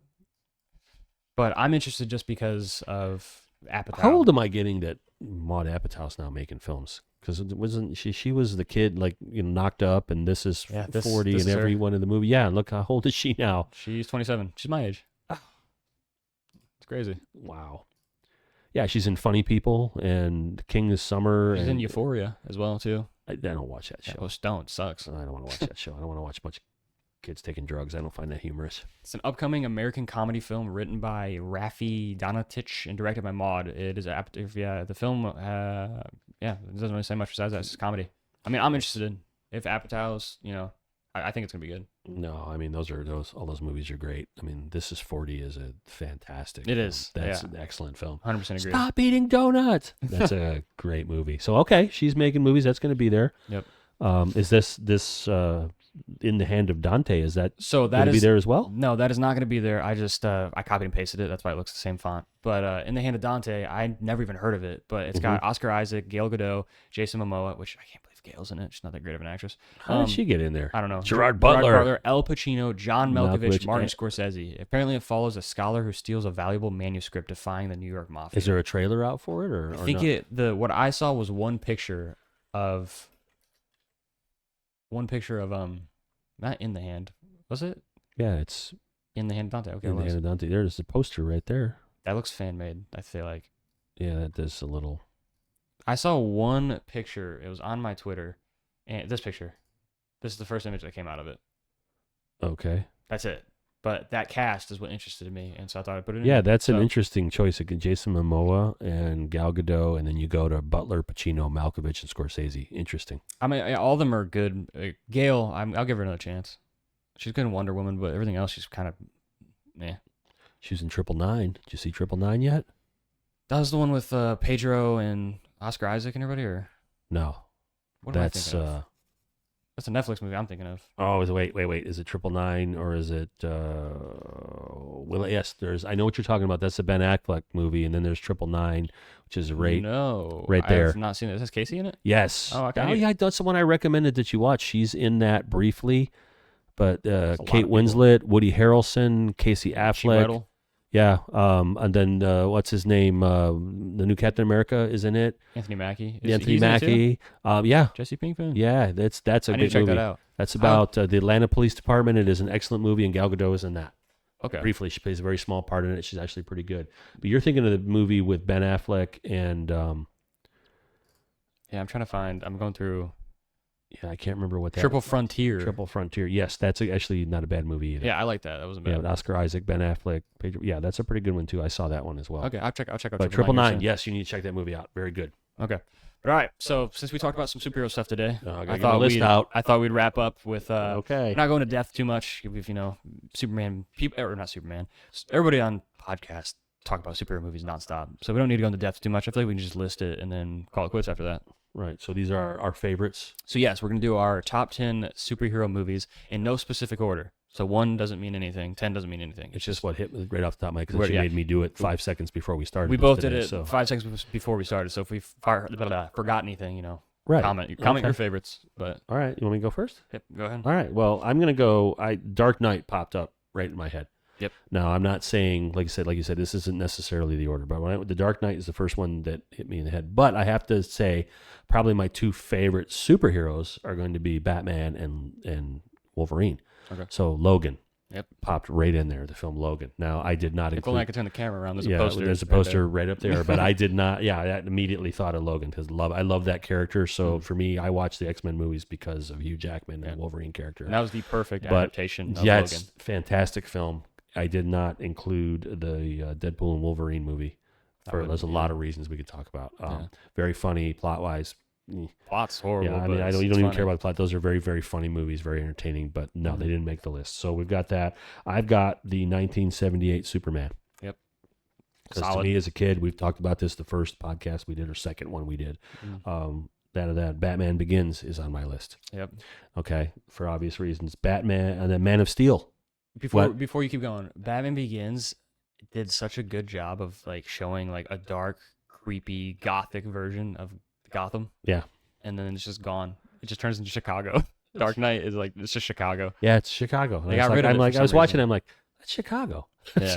I think it's the production design was probably too expensive to keep that going. He likes to do things. I mean, his action, like flipping the trucks. He flipped the trucks. He likes to do that cool, stuff. yeah. So it's kind of his thing. Man of Steel, I have on the list for obvious reasons. I think still probably, we talked about this before. Captain America Civil War is on there. I love that. Out of the Captain Americas, it's probably my favorite one. Okay, I agree. Winter Soldier, it's not terrible. But forgot about Winter Soldier, actually. Winter Soldier's in there, and then the first Avenger, Captain America. That's a good movie, but I think Civil War. A lot of people dog on the first Avenger. I think it's good. No, it's a good movie. Yeah, I like it. It really is. I've got the Avengers, Infinity War, and Endgame. I do not have Age of Ultron on there. I don't hate that movie. You had the first Avengers too? Yeah, the first Avengers. Well, yeah, I think you have to. I think there's some scenes in there that are Infinity War. That whole movie for me, Infinity War, is when was it Proxima Midnight and the other henchmen are fighting with Vision and Wanda in Scotland, and she throws that spear thing across the train tracks at the figure, and it's Captain America. That's badass. Yeah, I watched that last night. That's cool. That makes the whole movie for me right there when he shows up. So I've got those 3 on there, and then the first Spider-Man, the Tobey Maguire Spider-Man. Okay, I have those as my top 10. Like I said, you could move the order around on those, but. Yeah, but I really think, I could put most of the Batman movies, and I'm not going to. Those are all, all those picks That's a are tough choice fantastic. for me out of the Batman movies. So I went with Batman Begins and The Dark Knight, but The Dark Knight to me is never be topped. Great picks. So we'll talk about the Dark Knight in a second. So I have Spider-Man 1 and 2. Okay. The Tobey Maguire ones. For a long, long time, Spider-Man 1 was my favorite because I just really like Willem Dafoe's Green Goblin. And that last fight scene, as you know, as a kid, I used to reenact it, pretend to get thrown through brick walls, get my ass kicked, Godspeed Spider-Man, like all of it. So good. Spider-Man 2 is just like, as an adult, it's so relatable. It's all about him trying to balance life. He's struggling financially, like everything, mentally. Right. It's fantastic. And it's more about being human than being like Spider-Man. So anyway, Spider-Man 1, 2. I have The Batman, or Robert Pattinson. Interesting choice. So then I have Dark Knight I put next. So the order doesn't matter. Well, like I said, we're not ranking in order. We're just ranking our favorite ones. Yeah. So the Dark Knight, though, when I walked out of the Batman, so I have Dark Knight at 5 stars. Always have. When I walked out of the Batman, I was like, is that better than the Dark Knight? And I was like, I don't know how you answer this. I was like, I don't know. So I actually originally rated, because the movies can be 5 stars and one can be significantly better, right? But I originally did 4.5 for the Batman. After rewatching it, I upped it to 5, and I've seen the Batman like 4 times now. I don't know which one's better. If I were to sit down and watch The Dark Knight, I'd be like, this is better. If I were to sit down and watch the Batman, I'd be like, this is better. I struggle. But one thing I do know for sure is that the Batman's version of Gotham is freaking awesome compared to like The Dark Knight. I would agree with you. That Their Gotham is, wow, why does he want to save these people? Yeah, for real. It's Yeah. it's gritty. It's disgusting. It's gritty, yeah. nasty place. And I think a lot of the arc of that movie is, he's till the end when he realizes that he needs to come out and help, and that place is not as bad as it could be, or he needs to make it better. I think that is a lot of it, how dark that place is, and everyone's bad. They really are. Like, yeah. I'm very, very excited for the Batman part. The cops are bad. The criminals are bad. The criminals are fighting each other. The cops are all corrupt. Yeah, and then spoiler, isn't his dad bad too? Didn't his dad make a deal with something? Didn't he find that out? Yeah, he made the deal, but Alfred explains it to him. It's a little bit. Yeah, they lied to him a little bit, but yeah, they basically burst everyone's bubble. Yeah, and he still comes out at the end like, no, I'm here to do good, and so. Plus that scene when the snipers are up at the top of freaking awesome. The garden, and he comes through the glass ceiling, because I was kind of on the fence about it through the whole thing, and then at the end when he comes down and does that, and then I was like, oh yeah, it's Batman. And then when he gets blasted by the shotgun, and yeah, he but then when he himself adrenalines himself and beats that guy down, yeah, that so cool. So yeah, that's great. So yeah, Spider-Man 1, 2, the Batman, Dark Knight. Then I got Logan. I think it's the best adaptation of Logan ever. Yeah, I appreciate that they finally did the rated R rating, because we got to see him just mess people up. It's so cool. Like that beginning where he's sleeping in the limo and he's like, guys, come on, not the car. And he's like, Jesus, he's getting his ass kicked, but he's protecting the car at the same time. Well, didn't they so say good. like we found this guy's arm? Yeah. He just messed everyone up. Well, it's like go back to the X-Men movies. Is it X-Men 2 when Stryker's men come to the Xavier school? I think it's he's out of there. The original trilogy, X2 is the best in my opinion. Yeah, and I think, isn't that the one where he screws up all those soldiers? Like he kills the majority of those soldiers? Yeah, that's X-Men. I think so. That's I know it's two, that yeah. is when he goes He's drinking the facility. pop in the kitchen, and he starts sniffing, and then he comes out and messes all those guys up. But then there's another one of those X-Men films where they don't even really show him, but they're like, what happened here? Oh, we had some help, and there's all these guys chopped, and there's the big X in the wall where Wolverine had been there. Yeah, it's the best. Yeah, he's amazing. I love him. Then I have Spider-Man Into the Spider-Verse and Spider-Man Across the Spider-Verse. You have to see them. You will eventually. They're that good. Okay. They're that good. Anyways, then I have Avengers Infinity War. It's my favorite Avengers movie. I think it's so good. Technically, it's a standalone movie, sort of, Yeah, I would agree. I think so. It also builds into Endgame, and I think that's why it's so good, because the ending of it, spoiler, if you haven't seen Infinity War, that's crazy. But, most of them die because he snaps. I was so surprised. They've never lost before. So, like, it was really just a huge surprise. I did not expect that. And when that happened, I was like, what the hell just happened? Especially because Thor got him. He hit him with hit him with the thing in the chest, and it's like, we're good. We got him. Aim then, for the head. Yes. Yeah. And so Thanos, too. I think if we talked about, like, top 5, 10 villains, Thanos is up there for me. Like, he's memorable. He's iconic. I would think so. His quotes are crazy. He'd be lower on the list for me, but he'd still be up there. But yeah, there's other villains that are. I mean, you get the Joker is. Yeah, no, Joker's close to the top. Yeah, there are some. Yeah, especially Mark Hamill's Joker. His voice acting is insane. Those cartoons like Mask of the Phantasm. Have you seen that? Yes, that very animated? very good. That's old. That's Kevin Conroy and Dana Delaney and Mark Hamill. That was just on HBO not that long ago. That is a great. I really appreciate animated version of it. Thank you. Hey, he's learning. Yeah. That was like probably one of the best like portrayals of Bruce that we've seen. Like he felt most human and like genuine, and compared to like great one. So Mark Hamill in there, and for anybody that doesn't know that, Mark Hamill played the Joker. And, he voiced him in the video games too. Yeah, that's fantastic. So, Infinity War. Then I have the Incredibles. Oh, I forgot about that. Yes, The Incredibles is amazing. That's cool. Yeah. First one or second one, or just the first one? Just first one? Yeah, first is a classic. And then last, I put Captain America Civil War. So when we were making the list in the beginning, I said I wasn't going to put it, but then I put it in there. That is a good one. That was one of the first ones that I watched that blew me away. Like I thought it was so insane that they're fighting each other, and like just the script itself, and then like what Baron Zemo was doing to them, and the introduction of Black Panther, amazing. So it's a great movie, and then like I said, that leads you off to Infinity War, because that feeds right into Infinity War when they're all broken up in separate places. For Captain America show up with the beard, and he breaks everyone out of jail, and they disappear. No, great movie.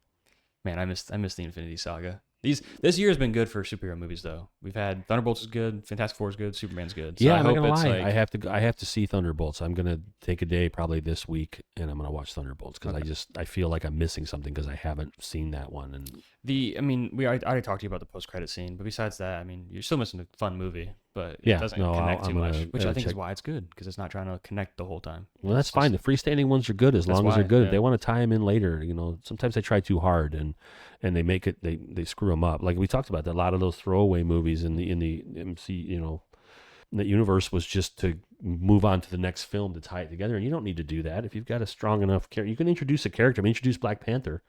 Yeah, they And did an we didn't know who the incredible hell job. about that, and then I knew they nothing. did the other movie later. So make the other good movie later. You can bring up a character. We didn't even bring up Spider-Man. They brought Spider-Man into Civil War as well. Yes, That was his introductions too. Yeah. And they handled both of them very, very well. exactly. So tie them all in. So no, that's good. I think your lists are pretty close. Yeah, Really, they are. They're not that far off. There's not that many changes. But all right. So to fully wrap up, I'm a huge sucker for movie scores. Like I'll be driving on the road and I'm listening to John Williams, I'm listening to Hans Zimmer, I'm listening to Danny Elfman, Alan Silvestri, blah blah blah, just a bunch of stuff. Not really Beethoven, but yeah, just a bunch of stuff. So let's talk about top 5 Superhero soundtracks. movie soundtracks. Yeah, because we Or could get scores. we could do soundtracks for film alone, all films. That would be Oh man, there's so many great ones. it'd be hard. Probably, I'm just gonna throw it out here, but we'll talk about this. The Mission. The Mission. The Mission. It's Robert De Niro, Jeremy Irons, made in the '80s. The soundtrack for that movie is, but we won't get into it right now because we're getting off task. But Okay. the Mission soundtrack is Okay. beautiful. It's I need great. to And watch anyway, that. so we're doing superhero soundtracks. Yes. So I'm going to go to the original Superman, Yep. 1978. John which Williams. They brought that soundtrack back for the new one. Yeah. To me, that's great. I'm going to go. My second one's probably going to be the Avengers. Okay. Yep. That's Classic. a good one. Batman Begins. Okay. If you go back, because you got a lot of Batman movies to pick out a soundtrack, but I really like the Batman Begins. Did one. Hans Zimmer do that one? I know he did Dark Knight. I don't know. Let's look it up. He did the Dark Knight, but Batman Begins score. I guess I could do. Hans Zimmer, right there. James Composer. Newton Howard and Hans Zimmer. Yeah. Yeah. Okay. So I have Batman Begins in there. And then I want to say my next one is actually the Danny Elfman Batman, 1989. Okay. Yep. That's a good soundtrack. Like we talked about this before, minus the Prince tunes. No offense to Prince, but the soundtrack for Batman for Danny Elfman, that's pretty darn good. Did fantastic, and like I said, I've never seen the movie, but I've heard that. You gotta just listen to, if you just listen to the Elfman version, stay with the Prince stuff and listen to it. No, it's great. Okay. And then I've got the Man of Steel soundtrack. Okay. Yeah. Which I don't think you really you don't hear a lot of it, or it doesn't really stand out to you. I think until you get till at the end of the movie and the end credits, you can really hear it. But that's a good one too. That's a true thing. Like when you're watching like Superman 2025 that we just watched, I actually when I was working was listening to the soundtrack, and like you hear so much more when you don't have all this stuff going on in the movie because you're not you're paying attention to it more. Right. It's a good soundtrack. The 2025 one, like they did a good job with it. You do the same thing. You would drive around listening to soundtracks. I used to do the same thing. I used to have the Dances with Wolves CD in my car, and I used to listen to the soundtrack with Dances with Wolves. Any new movie I watched that I'm like, well, that was a really good movie, I listen to the soundtrack. No kidding. Yeah. Yeah, that's pretty cool. Yeah, and then sometimes I get bored. And I like for Kratos over here. I listen to the God of War soundtrack all the time. I haven't heard that one. Yeah, well, you didn't play the game, but yeah. So yeah, I do that, and then I just bounce around between movies and video games. I'll have to do it. I have Pandora that I could put that on. Maybe I might put some soundtrack stuff on there and check it out because they mix it up and put all kinds of different soundtracks from movies from all over the place. But yeah, we could do a whole. We're gonna have to make a note of that somewhere to put we'll do a whole soundtrack thing and bunch of yeah. soundtrack. I have some from goes way back that okay. You're gonna. I need to watch. I need to put the Mission in my watch list. I love that film. Okay. Absolutely love it, and it's most people probably wouldn't watch it. It takes place in South America in the 1700s. Late 1700s, about some Jesuit priests that go out in the jungle, and it is a fantastic film. Yep, I'll add it to my. It's even watch to list. me. Have you seen Silence? Scorsese's Silence. I knew I was thinking about bringing that up, but yeah, no, I have not. Okay, I found it better than that. Silence is a good film. It's way too long. Okay, but I've heard it was very good. The Mission is better. Okay. The Mission is, I think this Roland Joffrey directed that movie, Let me and look. yeah, but it's got it's De Niro. I think Liam Neeson pops up in there somewhere. He's really young, but yeah, So Morricone did the soundtrack, and he did Once Upon a Time in America, which I know you haven't Mission watched that. movie. I want the movie to Yeah, pop the up, not the movie composer. that everybody talks about. There's De Niro. Okay. So yeah, there he is. There's Liam Neeson. You got De Niro, Jeremy Irons, Liam Yeah. Neeson. Liam Neeson's also in Silence, right? Yes. Okay. Yes, he sure is. He's in Mutiny and the Bounty too, the Mel Gibson version of that. Aidan Quinn's in it. That is a Okay. classic. That movie. I definitely need And to the check that out. soundtrack is. So if you bring up Morricone again, and you can look at all the soundtracks he's written. If you just Google him somewhere, where's his wiki? There you go. I'm on him now. So okay, look, he Yeah, I'm gonna he go did to- all the spaghetti western. So Fistful of Dollars, He. Good, Bad, the Ugly, Yeah, where are you seeing the Once movies Upon a at? Time in the West. I guess I could scroll down to where it says movies. Yeah, Oh, maybe it won't do it actually. it will. It's in there. It'll be somewhere in the bottom. No. Okay. Well, no. Oh, discography. Discography. So No, he it's d- going to have to be his. Yeah, it's not Yeah, showing. it's up there. You Yeah, got to go it's back a up. lot of reading. I got to find it somewhere in here. So he's got more than 70 award-winning films. So, Fistful so of all of Dollars, Sergio Cinema Leone's. Paradiso, Okay. 1900, The Thing, La Cage aux Folles, the Days of Heaven.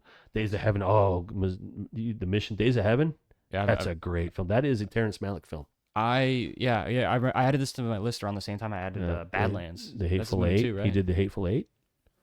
Oh, did he? Yep, he did The Hateful Eight, and then Okay. Once Upon a Time in America, Once Upon a Time in the West. I mean, he's great. So But his music. He for got The Mission, he got the Academy Award for it. I think. Look, got the Academy Award for Best Original Score nominations. Oh, nominations for Days of Heaven, The Mission. Yep. So okay. The Untouchables, Bugsy. Yeah, no, I mean the Okay, the I'm surprised music I never for heard of the this guy. yeah the music from The Mission is fantastic. Great, underrated film. One of my favorites. Okay, I need to check that out. All right, let's get into my top 5 superhero movie scores. So at number 1, I have Spider-Man, Danny Elfman. Okay, I So- didn't know he did the first one. Okay, If so you- he did if- Batman and Spider-Man. Yeah, Huh? if you listen to it, you can kind of hear like the same type of like sounds coming out. Right. They sound sort of similar. But yeah, no, like that. I think his soundtrack makes the movie better. Like it Okay. makes like the cheesy moments because Sam Raimi is known for having like those cheesy moments. It makes them like it elevates them to make them like not so like corny. And same with like the horror sequence in Spider-Man 2, where it just makes it better. Right. So I like him a lot. I have the Batman again, Michael Giacchino. So like even though like the main theme is actually Nirvana or whatever. Right. I have The Incredibles, which is also Michael Giacchino. And then I have Alan Silvestri for Endgame, the portal scene, but he's also Avengers, so he made the Avengers theme as well. Right. Then for the last one, I don't know, this is kind of a cheat because I don't fully remember the Logan score, but I put it there just for the Johnny Cash song, Hurt. I think that's what it's called, right? Yeah. That Hurt song. Yeah, just for that song. That's why I put that one in there. Wow. Okay. Yeah, but I can't remember like who actually did the score for Logan. Yeah, Logan Logan movie. composer Marco Beltrami. Don't know who that is. Me either. No idea. Well, he did 310 to Yuma, Scream 2, Scream 3. Yeah, he's long collaborator with Wes Craven. Scored 7 of the director's films, including the original Scream movies. Oh, okay. Worked with Guillermo del Toro. Nominated for 2 Academy Awards for 310 to Yuma and The Hurt Locker. Oh wow, yeah, he's done quite a bit. Yeah. Well, yeah, I don't even know if I've listened to the Logan soundtrack. I chose it for Hurt. Yeah. But- Well, I don't know if we could argue that's not really a soundtrack movie. That's a song. All right, I'll change it. All right. No, if you like it, I mean, you should listen to it. Then you could add it. Yeah, that's But true. That's no, true. that's okay.